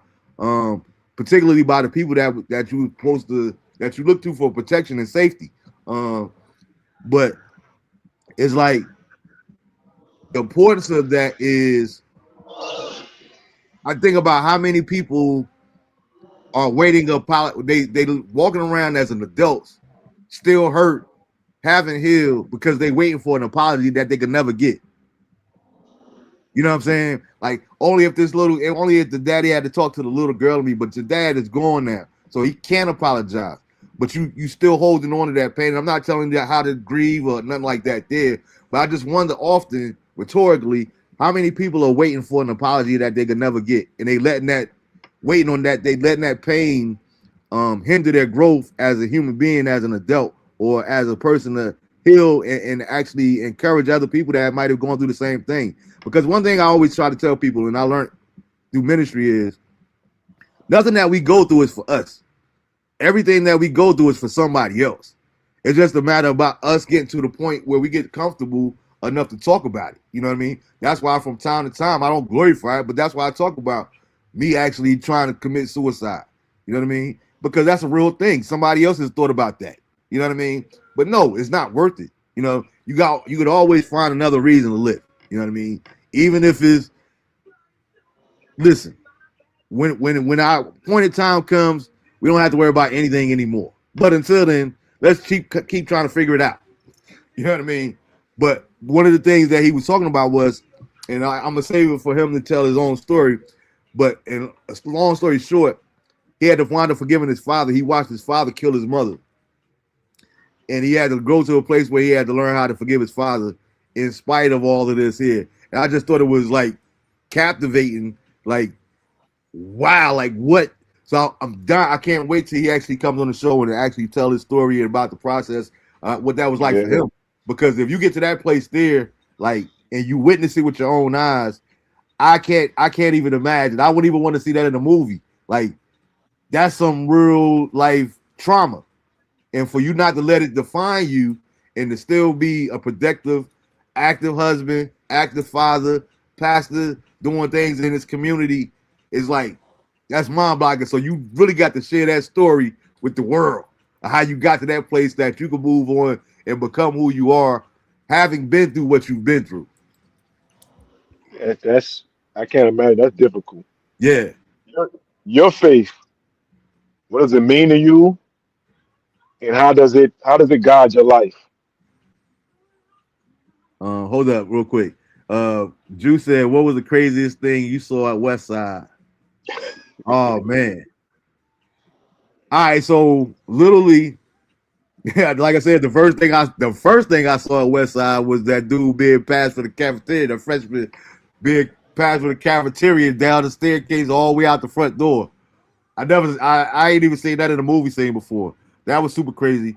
But um, real quick story, You, like I'm gonna sum it up, and it's not funny at all.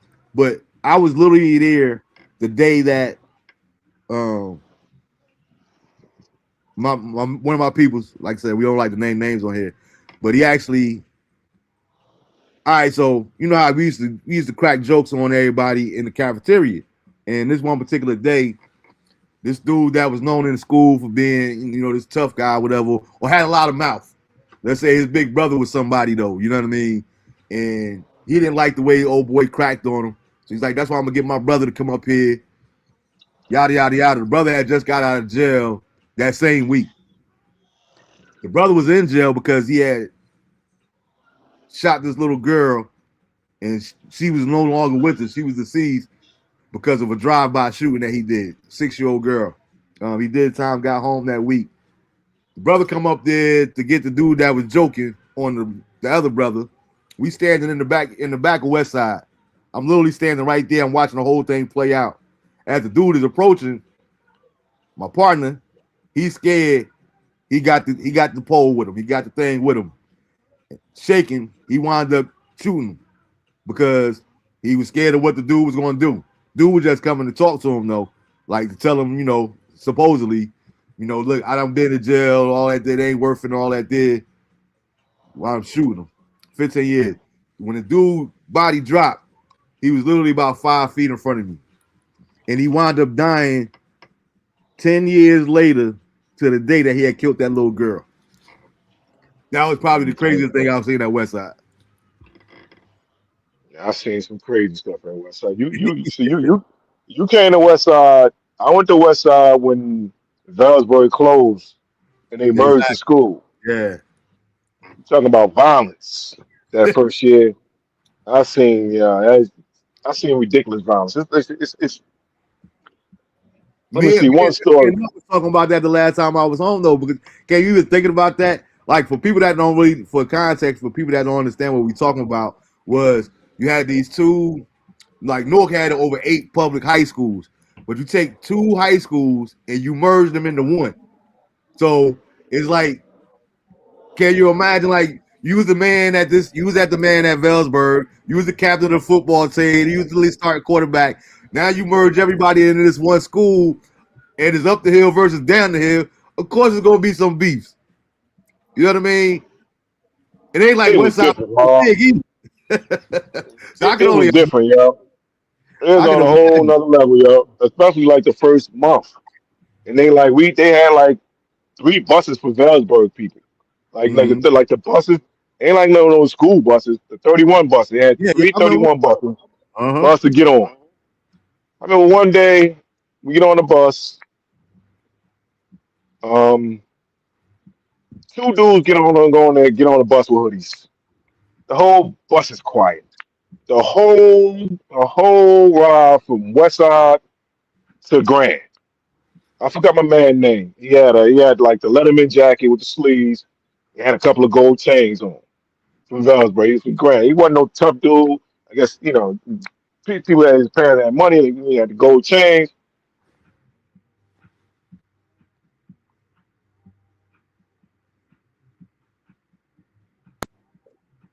and I was one of the dudes with his sister. You blacked out for a second, Blah. The whole is quiet. I'm quiet. Like you were like. Can you hear me? We can hear you, but we can't Can you hear see me, you. Marv? I'm clear. Yeah, you, but we can't Like you see froze you. a little bit. It might Put be this your way. battery. Can you hear me? We can hear you, but we can't see you.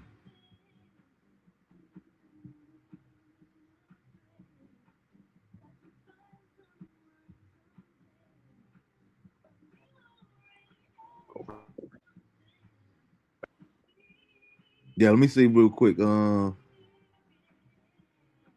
said, "Did you used to go into the lunch line? Did you used to go back into the lunch line at Westside?" What's crazy is all the time I went to Westside, bro, I never ate the food. I ate the same thing every single day. I used to eat that. I forgot the cafeteria lady name too. She used to look me out, but they had them nice cakes. It was a cake. I used to like it's like a vanilla with the cream frosting. I used to eat cake and milk every single day. That was my diet at Westside. The whole time I was at Westside, I never ate the food at the cafeteria though. I would always eat the cake. I would have the cake and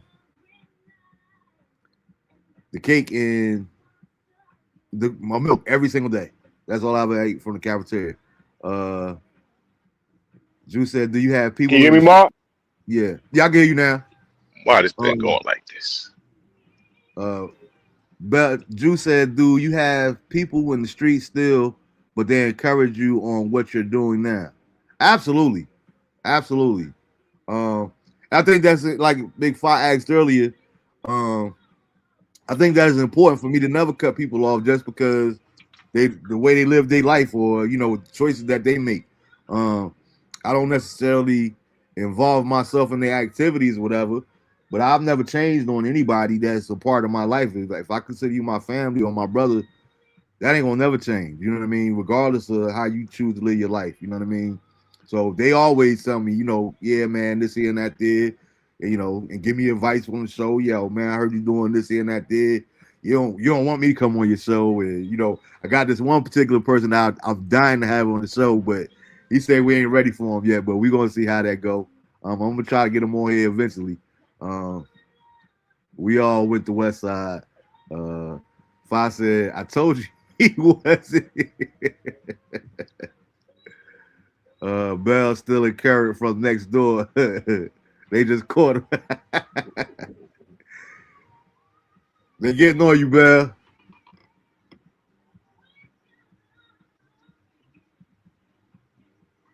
I can't We hear can't you. hear you. Now we can hear you. Can you hear me? Can you hear me?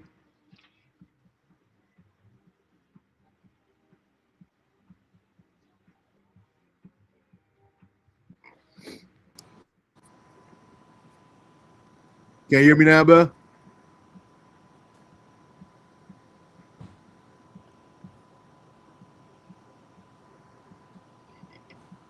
Can you hear me, Ma? Yeah, I can hear you now. Ma, can you hear me? Yeah, I can hear you.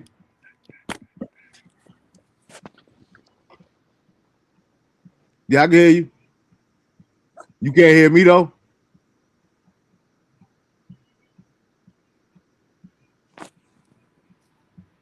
Can't hear you. I can hear you, but you can't hear me.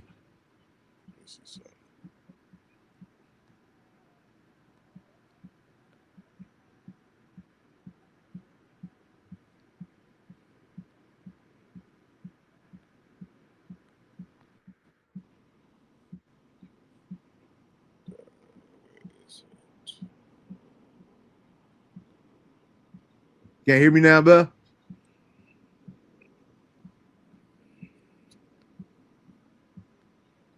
It's like how that first anniversary episode I was telling y'all about.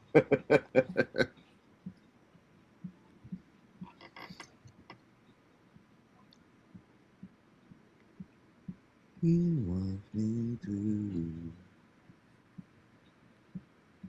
What does life in America mean to you?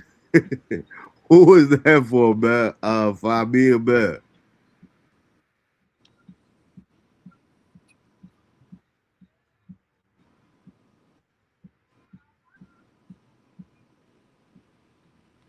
If y'all hear this music too, I do not own the rights to this music, but I wanted to vibe while we was doing this.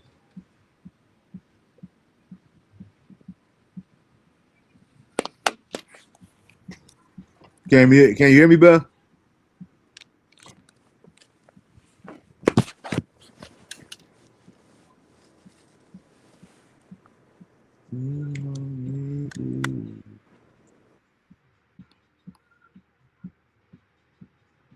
Playing against Donald Squad, Mr. Sally.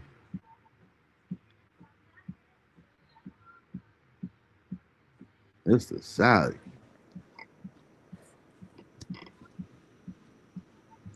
I wonder whatever happened to Mr. Sally.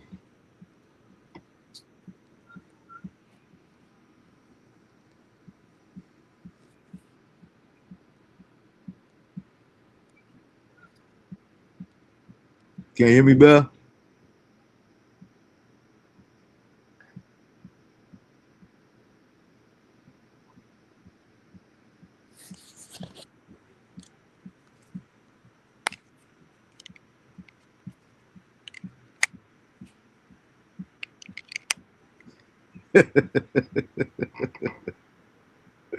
Shoot, crazy.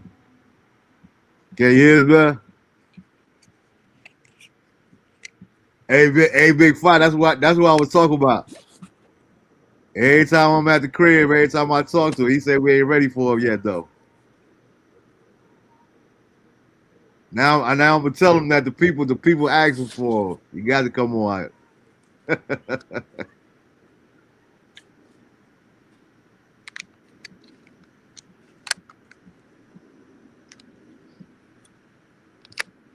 You got the people request.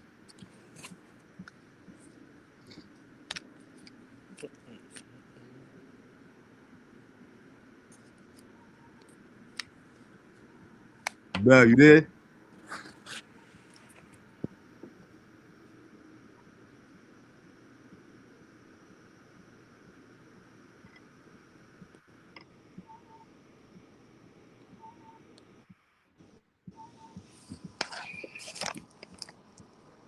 I don't know. We still waiting on Bell to try to get his connection back, but he did ask me,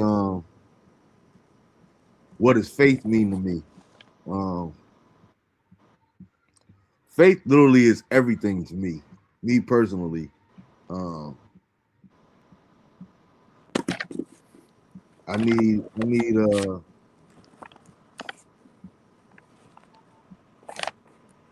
faith. Like I said, faith is everything to me. My belief system is why I'm still here today. Um, People always ask me, well, how could you? I know I got this one guy that always ask me, well, how could you believe in a God that you can't see and you can't touch or feel or hear? And I'm like, you believe in the air that you breathe, don't you? You can't see it, you can't touch it, but you know that it's the reason that you still here. I look at God as the same way. Um, God has brought me through too many incidences and trials and tribulations for me to not know God is real. I get how some people may ask, is God real or is there a God and all that there. I've had too many personal encounters though where I know it was nothing but God that got me out of those situations. So my faith is everything to me. One of my favorite scriptures, well, my favorite scripture of all time is Proverbs 3, 5, and 6. Trust in the Lord with all thine heart and lean not to thy own understanding, in all thy ways acknowledge him, and he shall direct our path. And I literally take that scripture like literally. You there, Bell? Yeah, can you hear me? Yeah, I can hear you now. Can you hear me? Yeah. Yeah, I can hear you. I Uh, don't know, it locked me out. I got knocked yeah, out. yeah. So I was answering your last question about faith though. I literally take that scripture and I live by that. Like I said, in all your ways acknowledge him and he shall direct your path. That's one of the reasons that I pray about everything that I do. Um, people are like, man, you take that too literal. Okay, no, you just don't take the. It don't have to be that literal for you. Um, quick reason why I do that is because, and I was just an example of why I know that it works for me. I remember I've talked. I think I said it on here before, but I remember one day when I was in Arkansas, I was like, you know what, I'm just gonna have a love affair with God today. I'm gonna have to do some errands. I said I don't want to have no music going. I'm not gonna listen to any gospel. I'm not gonna listen to anything. I just want to spend time with God and in His presence. And I heard the Holy Spirit tell me to go to this particular grocery store. I only had $20 in this whole wide world to my name, and I would normally go to Kroger, and um, the Holy Spirit told me to go to this one particular grocery store. And I was just out of force of habit. I was on my way to another grocery store that I normally go to. Said again, go to the Jenny Jungle. The name of the grocery store was Jenny Jungle. When I got to Jenny Jungle, like literally everything that I needed was on sale. It was crazy. I got everything that particular day, and $20 was enough for to feed my week and a half. Um, so that's one of the reasons that I follow that scripture to the T. In all your ways, acknowledge Him. I pray about what gas station I should go to. I pray about what it may seem simple to other people, but I tried it and it works for me. But you asked what does faith mean to me? Hebrews 11:1 says, "Now faith is the substance of things hoped for, the evidence of things not seen." I think that that's very important because I always ask myself from a logical standpoint, how could you have evidence of something that you can't see? And that's exactly what faith is. Um, Believing in something that you can't see. And that's why I think that is so important, because I know that I don't know the answers. I had no one of the most beautiful things one of the most beautiful ways that God shows his love to us, in my opinion, is we had no control over where we were gonna be born, who we were gonna be born to, how many brothers and sisters we had, were we gonna be short, tall, fat, or skinny. We have no say so in none of this. We just gotta live the life out. But the one thing that he does give us a choice in is will we give our life back to him, to let him do what he wants to do. I think that's the most beautiful, because if he's God Almighty and omnipotent and can do whatever, he could easily make us do whatever. But he loves us so much that he says, you know what, I'm not gonna make you do anything. I'm gonna give you the opportunity to serve me or live for me of your own free will. I think that's the most beautiful way that God shows his love toward us, is giving us that choice. Um, Bell said, what did Fa say? He needs to hear how crazy he is. We talk about him every day. He nuts. Yeah. Talking about because Fox said it. He's like, I need to get Mega on here. I told him, I said, that's the one person I've been trying to get to. He said we ain't ready for him yet though. You need to bring on a God. You bring the God on. The God who protects is greater than great. You can bring him on. He got a lot to say. He got a lot of. Yeah, Got a lot of. absolutely. Got Um, real smart. Real smart. Absolutely. That's why I His love perspective. conversations. I love talking to him when I'm up there. Yeah, Um, he well read, and so he, Drew he had a question for you too, man. He's like, what's your best memories at the gym? hmm, that's memory. Yeah, there's so many memories at the gym. I don't know. Some of the memories is like when what's some was snow and his man was snow and them dribbling dudes. I don't know. My memory at the gym was like I was always on the worst teams, man. Jokers had like super teams. They get there, sign up early. You know what I mean? It'd be like Buddha, Wayne Herb, um, Big Herb, Rich, and somebody else. And we gotta go up against that every night. Like, oh, come on, now. It was like, oh, you know what I mean? And then like sometimes, when it was just fun. That's my memories at the gym. That's my memories at the gym. It was like those were some of the best days though, going up to the gym. I say that though. Those were some of the best days. Somebody threw me a question to ask you too, Mar. They said, what advice do you have for anyone that wants to start a podcast or a show, anything like that? All Since you right. you you, you six in. Um, Big Fox said, I told y'all Bell wasn't here in What the do you say? United States. So I told y'all Bell wasn't in the United States. And Drew Why said you that saying that? Why he you keep said saying that? he said Drew said you still in the people power next door. You're gonna have to pay them more time now. That was my backyard. uh, he said, Marv, they ain't got no more Piggly Wiggly down there. Yeah, I just don't eat Piggly Wiggly. I've never shopped at Piggly Wiggly whatsoever.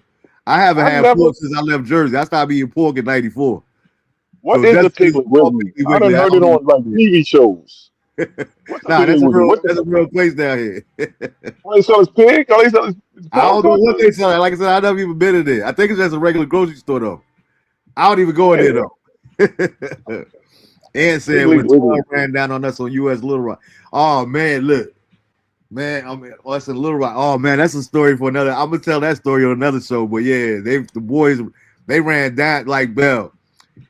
I guess he was saying that in terms of my faith, like literally, yeah, they ran down on us. They ran down on us deep too. We talking What about was it like in Arkansas? yeah, like 18 cop cars with 2 cops in each one, DEA, like it was crazy. It was crazy, yo. I ain't never They made seen that nothing like it. hour, man. It was straight out. It was straight out of the movie scene. Like, all right, so here's the quick version. I had just rededicated my life to God, maybe like 3 days earlier. Me and Just my in cousin. time. Yeah, yo, it's crazy, right? So me and my brother Steve, my cousin Kev, we out there talking to these females out there at the park. I mean, at the pool. We had a pool in our apartment complex, and we out there sitting out there chilling, and a cop rolled up on us like, yo, where's you guys ID? I'm like, and it wasn't like no, I'm like, what you need to see my ID for? Like, I live here. You know what I'm saying? And the pool wasn't even closed. It was like 10 minutes before the pool was gonna close or whatever. I'm like, I don't have to show you no ID. I'm a resident here. You know what I mean? I pay my like I got the right to be out here, whatever. Uppity nigga. Yo, exactly. That was the position that he took. Oh yeah. All right. Well, where's your ID? I'm like, I'm not showing you my ID. Like, I have every right to be out here. We not bothering nobody, nothing else out here. So next thing you know, here come another cop car coming. Another cop car coming. What's the big deal about you showing me your ID if you live out here, whatever the case may be? Because I don't have to show you my ID. I didn't do anything, and then you're not accusing me of anything. You know what I mean. You just walking up. But long story short, Ed sitting on the wall. I'm standing in the street with the Right, cop. because Ant, hold on, Ant, that's the six. That's your Yeah, 6'10" cousin. Yeah. yeah. Okay. But Ant is sitting down though, so he don't even know how tall Ant is. You know what I mean? Because he's sitting on this little brick wall, or whatever. So next thing you know, cop walk around me and start macing Ant. So now the other cop is trying to put me in handcuffs, and I'm telling my brother Steve, I'm like, yo, get out of here. Because if they do take us in, Steve was still a minor at the time, so they wasn't going to take him where they was going to take us. So I'm like, go ahead and, get out of here. Just bounce. So the cop trying to, he trying to put me in handcuffs. I ain't even gonna lie, yo. I hit him with a football move. Shook him, boom. I broke out. So I went out. I ran in an apartment. So I ran to my mom's apartment because my mom had an apartment in the same complex, and I stayed on the other side. So where this was happening, it was like in between both of our apartment complexes. So I go in there and tell Aunt Mom, like, yo, they out there macing Aunt. By the time I come back, and that's why I always say I messed up. Yeah, you know what I mean? I never should have went back to the scene of the crime. But I go back out there. Now, by this time, you got about 100 people coming out their apartments because it's like now It's like 15 different cop cars out here. They all got the people can't even come in the apartment complex because all the cops is taking up all the parking lot. Next thing you know, uh, people out there watching like, what y'all doing and all this here. My cousin Ant, they done got him in the car. He in the back seat, maced all up, trying to kick the windows out the back seat of the car because he can't see nothing. So I heard one of the cops say, that's the one he was with him too. He was the one that ran. He was the one that ran. So now they my mother like, you know what we gonna do? We ain't gonna cause no scene. We ain't gonna do nothing else. What we gonna do? We gonna stand here and pray. Like people that was gathered around there, like that was outside, the neighbors and all this here. People that we ain't even know them. They literally holding hands. So we got like it's this big circle with maybe 70, 80 people holding hands while my mom is praying. So the cops ain't like this. So they put me in handcuffs. They put me in they put me in the car. They take us down to jail. And I'm in the jail like Bell. I'm amped. I'm like I'm on one. Like, but not in a negative way. I get into jail. I'm like, thank you, Jesus. Word up. That's what I'm talking about. I'm locked up. Something I ain't even do. This is the first time I'm locked up. It's like Paul and Silas in the Bible, yo. Like I'm in there. Fellow evangelist. Yeah, I'm on 10. My brother Ian did talk about. I know how much money I had. All my money better be there when we get out. He was on a whole nother 10, bro. Long story short, we got to go to court over this and everything else. It was crazy because we wasn't even thinking nothing about the whole court situation until we got there. So it wasn't like just particular kind of cases. It was all kind of cases. And I never forget, I didn't get worried until this one girl, she was up in there for writing bad checks. Like scarf, I remember she had on this black dress scarf, pocketbook on her shoulder when she went to see the judge. And the judge hit her with 12 months. She thought she was just gonna pay a fine. Judge gave her 12 months. She was like, nah, I got the money. Nah, no, you got 12 months. That's what you got. I said, oh Lord. They done gave this girl a year for doing writing bad checks. I was like, oh. So we ain't had no lawyer, no nothing. I prayed about everything. I said, Holy Spirit, I need you to guide me. So I represented all three of us. Oh my man! I ain't thinking about like no Matlock. I ain't no Matlock. I ain't no Perry Mason. But I went up there. You know what I mean? I just did what the Holy Spirit told me to say, and I tried to present it. The case. I said, listen, this is what happened. The officer did this here and that there. Boom, boom, boom. Long story short, at the end of the case, the judge's response was, because I had done shot them down about everything. Like, what was the probable cause? All this here and that there. The judge had the judge has nerve to say, well, I'm gonna find you guilty of disorderly conduct, evading arrest, and such and else. We only had to pay I think it was like $170 fine. We had to go home. But his response was, anytime all those, he's like, my case was valid and all the points that I brought up was good. But anytime that much police had to show up, we must have did something. Nah, they just scared. They saw Ed. They're like, hold on, man. There might be some more. That was just like, dudes inside the house. And that was like the first time I seen like the racial tension, the buildup of like Arkansas. Like it's different. It's different. Like, you know, in that South, like even in the East Coast, what we call down South here, that's totally different. That's a different It's totally different.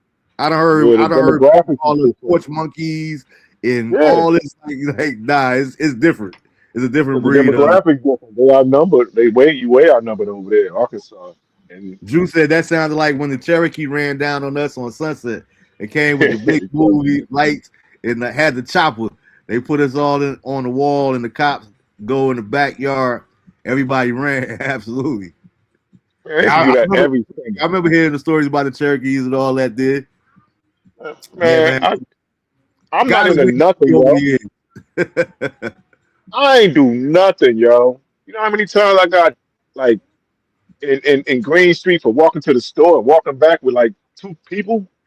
I'm like, yeah, what is this? Like, y'all just giving me fake charges and stuff like that. And people don't understand this is a real thing. That's what really kills me about people that's not from the hood. Like, they think that everybody making up these stories. Like, you don't understand. Like, I try to tell people, I have different conversations with people from Newark Then I remember Neil talking about it when Neil was on the show. He went to this teacher convention out, and I think it was out in Vegas or whatever. And he was like, they mingling with all his other teachers, whatever. But then he met another teacher from Newark.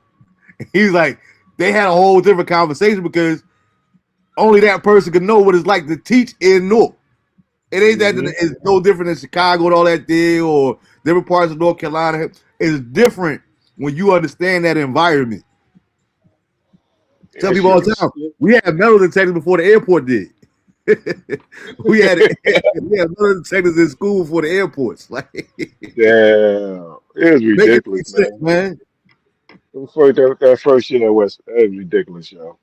You that first year, it calmed down after the first year. I'll say that. It calmed down after the first year, but that first year was extreme violence. Like the first 4 months, extreme violence. Like it was just like y'all from Velsburg, we from down here. The war's on, son. Mm-hmm. So it's Last woo man shit. standing, battle of the West Side in the Wild Wild West. I love Velsburg too. I love Velsburg. That was my joint. Get out of school start school at 8. Get out of school at like 1:40. Like a half day every day. If you had no 8 period, you get out of school at 1 o'clock. Lovely, man. Drew Well, said, "Well, you lived on a block that was known for different drugs." I ain't selling no drugs though. Them niggas. Exactly. I took poetry. I was on the golf team. I'm a good nigga, man. I'm a house nigga and shit. You locking me up and shit. Oh. Sorry about that. Hold up, Bob. Yeah. Good to go?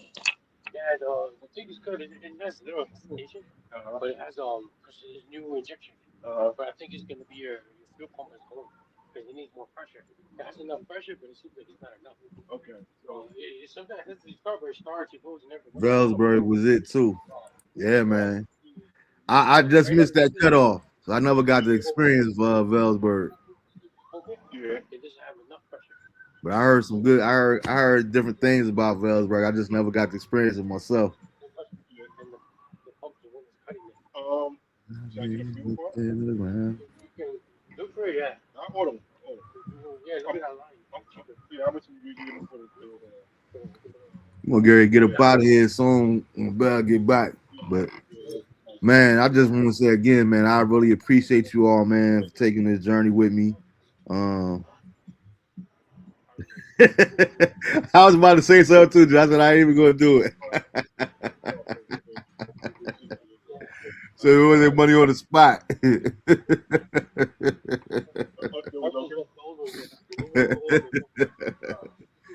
Yeah, man, but I don't take you guys taking our time to be with us. Having just learn. Sometimes we learn some things. Sometimes we just share some things. Sometimes I don't take it lightly because you could be doing anything else, but you're here with us, so I really appreciate it, man. And I don't take any of you guys for granted, man. I appreciate and love each and every one of you. Shout out to Drew. Shout out to Big Five. Shout out to Beverly Tucker. Shout out to Lamar Moose. Shout out to Toshiba Johnson. Shout out to Nicole Walker. I'm just naming some of the ones that's always Big Ant. Shout out to Ant. People that's been really rocking with me week in, week out since the beginning of the show. Hot Rod, my boy Rodney. Rodney had hit me up. Rodney be overseas working, doing this security thing, and he's still tapping on the show. So I don't take it for granted, man. I appreciate you, man. Even last week, he hit me. He was overseas somewhere. No, he's in Dallas. Like, yo, bro, it's 8 o'clock. I ain't see you on. I was just making sure everything was good. You know what I'm saying? But I really appreciate each and every one of y'all, man. So I appreciate it. Drew said the neighbors came over to get their money. Yeah, this thing is crazy, man. My mechanic, man. My mechanic doing stuff for me. Give me this last question, man. These niggas got jokes and shit. Next, I'm not coming with a bunch of questions next time. I'm coming with my bag of jokes. This last one. What would like your advice for the people that want to start a podcast show? Drew And said, then after that, and then Alexander most every day. what do you say? He said Velsburg was Lincoln versus Alexander almost every day. Hot Rod was a Lincoln. trip at Velsburg. Yeah. Yeah, I It's like I probably said, like I ain't four gonna people, go to none of three, them four people schools. from Lincoln. Like 3, 4 people from Lincoln up there used to come over there. Nah, it was mostly Alexander, Sunset, and like further down, Grant. You know, them jokers, but probably like I don't know who came from Lincoln though. I'm trying to think who was from Lincoln. Yeah, Lincoln had a Maybe whole the different players. setup because I know one thing that we used to do, like I said, we don't name no names, but I used to love like when we had snow days and we couldn't snow. What we would do is we would go put our own lock on Lincoln. Like, some of me and my football Yeah. players, we would put our own padlock on Lincoln. You know what I mean? Where the city Uh-huh. couldn't do it. And we would like wait till the snow build up. And then we'd meet out there, let's say 10, 11 o'clock in the morning, 3 feet of snow, and go out there and play football. Yo, you hit a joke and he just slide 5 to 10 yards, yo. It used to be so much fun, yo. That's how So Joe was playing back in like in back of Ballin, playing football and yeah, stuff. yeah, I'm That was telling you, before that though. that Yeah. was the days. But to your question, somebody that wanted to start a podcast or a show, what would be my advice to them? Hey, do it with blind faith, yo. Just do it with blind faith. Ain't nothing to it but to do it. Ain't nothing to it but to do it. I was just watching that the other day. Happy Gilmore. But now, all Do it for jokes the aside, love, not the like. that's it, man. You don't have nothing to fear but fear yourself. You got to start somewhere. So I would just encourage you to, really step out there, know that you're and be prepared for whatever. Some people might not find you interesting. Some people might not find you dry. They don't think you had no sense of humor. Everybody doesn't have a personality for that platform. But if you really have a passion about it or doing it, whether it be gardening, it could be about being a chef, whatever you want to do a show or whatever you're passionate about, go ahead and step out on it. You know what I mean? Because like I said earlier, there's something for everybody. You know what I mean? Think about it.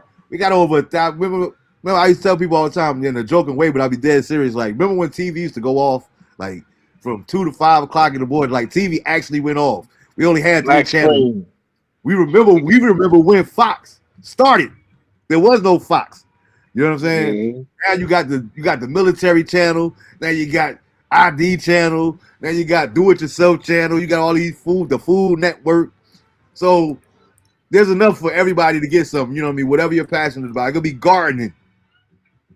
Other people that ain't in the garden, I don't know nothing about gardening or tools or whether to go to Lowe's or Home Depot or pottery class or all whatever. Hey, I got whatever my you're, cannas back there. huh? I got my flowers back there, my cannas. Niggas is uh, hating. Niggas stealing their Juice electricity. said Lincoln people went to Wellsburg, Bell. The funny thing was we started fighting following those before us. This was like up the hill versus the blocks from Sunset to Cedar. Yeah, but I never even balled up in Velsburg and shit. I never went to Lincoln. I want nothing juice. I can't even speak on it.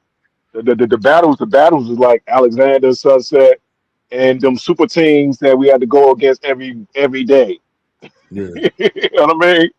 It'd Yeah, be like like me. that's how it kind of was up the hill because you had like Rich Lou Terrace or some playing some cats from Ivy Hill. Like it was the same thing up there, just that they ain't ventured down to Alexander. Yeah, You know what I mean? yeah. Just like you said, Alexander ain't venture up to Lincoln. You know what I mean? We all had our Uh, our own I regulars. wasn't walking up there anyway. I'm on the block. I'm walking 2 minutes. Exactly, exactly. Walking What all the you way up to go to Lincoln. anywhere for? You right there.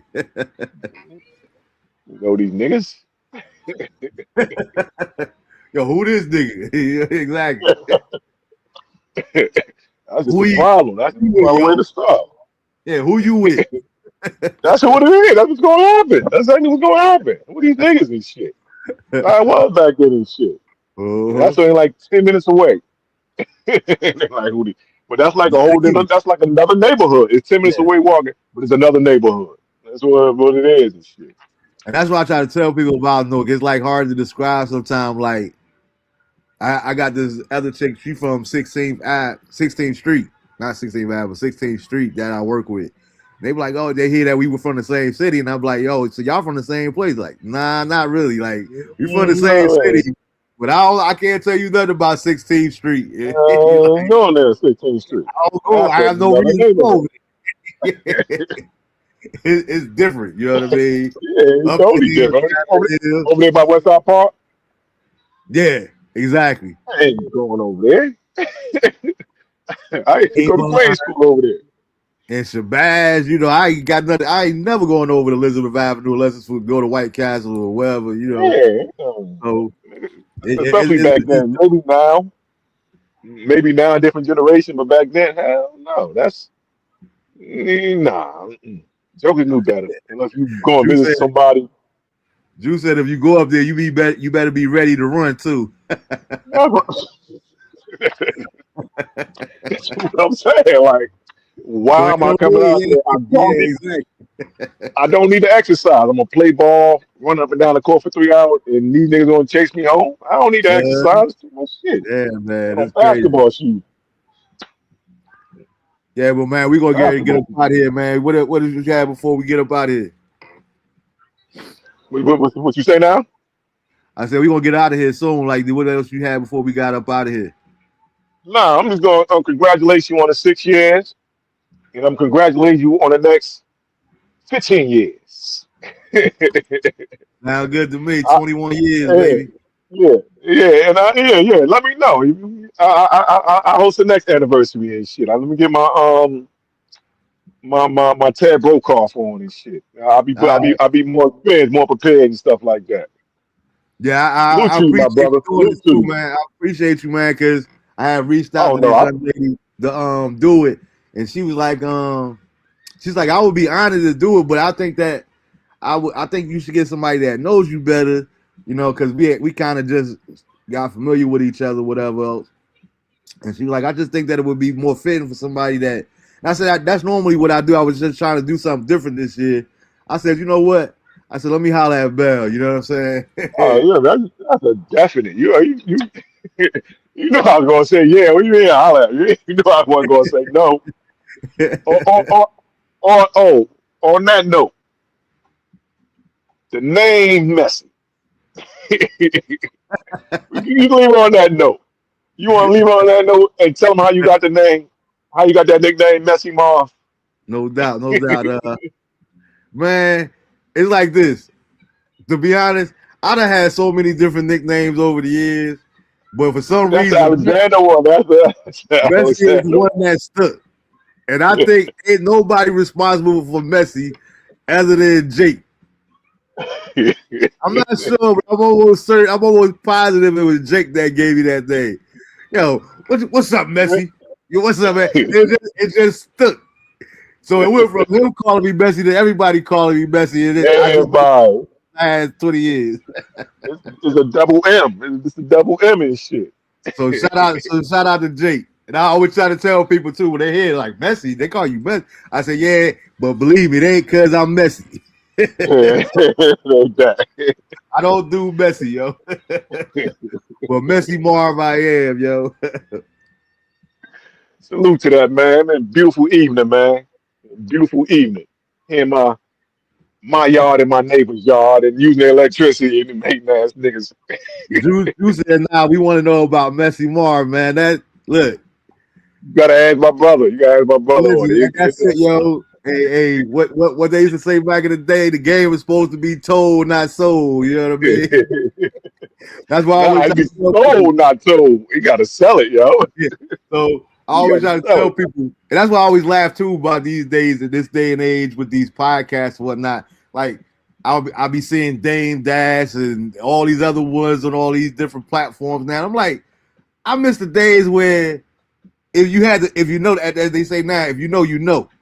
Like now, Joker's getting up here telling everything. Like some things just ain't supposed to stay told. Like keep them guessing. Like and Yeah. I always think about it. I said, I think about. I said when I think about people outside of my ex-wife, I'm like the only two people that I always got to be absolutely on my P's and Q's with is you and Rock, because y'all know where all the bodies is buried. Y'all know where all the bodies is buried. And they're gonna stay there. They So stay Juice, right there. Messy Marv is Messy Marv, man. It's the same dude that you know. I just accepted God into my life. That was the major change. But it's all love. You know what I mean? It's all love, man. You know, been through some things, but God brought us all through. Like right before we go, man, it's like I remember the first time I flew back the Jersey when I was living in Little Rock. And I got there around the same time that, all our other co-workers was getting off. And it was funny, like, I stopped by to talk to a few of them, and I remember hearing this one dude, like, oh man, that's him? That's him? Oh man, yo. Dude, it baffles me how many variations of stories that they tell about us. And nobody was there but me and you. That's the talk. That's how the legend grows and shit like that.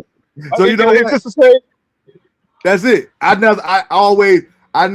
never confirm or deny. I'm gonna let nah, y'all it's just, tell whatever y'all want to tell. y'all Only fill in the Bell blank. know what happened, and only I know what happened. I don't I don't talk about none of this shit. I don't talk about none of this stuff. It can stay where it's at. I don't talk about none of that stuff. It is what it is. Y'all fill in the blanks. All I You tell know what I people mean? all the time is, listen, I got a reason I would never go back to the state of Texas. That's all I'm gonna say. Me too. I ain't going to no Cowboy games. I'm not going nowhere near the state of Texas, yo. I'm done. Texas a state? Oh yeah. I don't know nothing on Texas. I only like flying over it, man. Emergency landings and shit like I don't let that shit be, yo. Let that shit be. That's why I hate the Cowboys. Well, man, yeah, man, I appreciate y'all, man. I thank you again, Bell, for taking out the time to do this, man. I appreciate you all. Um, y'all keep coming up with these great. Y'all gave me some good, nice suggestions too, man. And like I said, just anybody y'all want to see on the show, anybody that y'all want to see guest host or come on the show with me, man. Tell them to reach out to me, or y'all play the middleman or whatever case. Let it be happen, man. This is an open forum for everybody, bro. Like I said, a lot of people think that we got to know each other personally and all that. There, like, nah. I've had people on the show plenty of times that I ain't never even met them before. You know what I mean? Or like even Tanya Help. Shout out to Tanya. Beautiful young lady. She came on a couple of shows ago, and she's coming back on. She said that she wanted to come back on. Matter of fact, she just got a book that came out, so probably have her on real soon so we can talk about her book. But she said somebody that I met on social media and reached out to her, asked if she wanted to do the show. She was like, sure. You know what I mean? So we don't have to know each other personally. Anybody that's watching on YouTube and find it interested and want to come up here and talk about anything, reach out to me. All my information is on the YouTube channel page. And get back at me, hit me up, and I'll get back to you. And salute. Anybody watching this, don't forget Cash at $6 or Zelle $6. No doubt. I appreciate it, man. Happy anniversary, my brother. Man, I appreciate it, man. Love you, bro. Love you too. All you guys, man, as I tell you guys every single week, man, this has been another epic show. Great. I thank you guys for your company. As usual, reach out to somebody this week that you haven't reached out to in quite a while. You know what I mean? Whether you shoot them a text, whether you shoot them a phone call, because tomorrow is not a promise to any of us. Let's stop taking life for granted. You never know the difference that you'll make in somebody's day. That just hey, shout out to who was it? Narissa Waterman. I spoke to her not too long ago, and she was like, you still in touch with Bell? Like, it's crazy how people remember people's. When I reached out to her, I'm like, you probably don't even remember me. She's like, of course I remember you. I was an underclassman. I'm like, I never thought that she remember me. But it'll bad for you the difference that it'll make when you just reach out to people randomly. Shout out to Hector. Hector Martinez. That's our boy. Yeah, and Hector, my I respect Hector. Hector's my year. Yeah, Graduated with exactly. Lou. Uh-huh. Yeah, other part of Alexander. He live on the other side of Alexander. Yeah. So, be mindful of that and make it, you never know how it might make a difference in somebody's life, man. Shout out to Rock. I was saying earlier, shout out to Roxanne Eli too. Roxanne, she's been going through, different health things going on, but she's always been a faithful supporter of the show. So shout her out too. Keep her always in your prayers. But I love you all. You guys have a safe, productive week. We'll be back next week. Not sure who's gonna be the guest yet or what the topic will be yet, but stay tuned this week. And as usual, in signing off, DeAndre and Lysa, know that Daddy loves you intentionally, but I also love you unconditionally. Till next week, peace. Right on, right.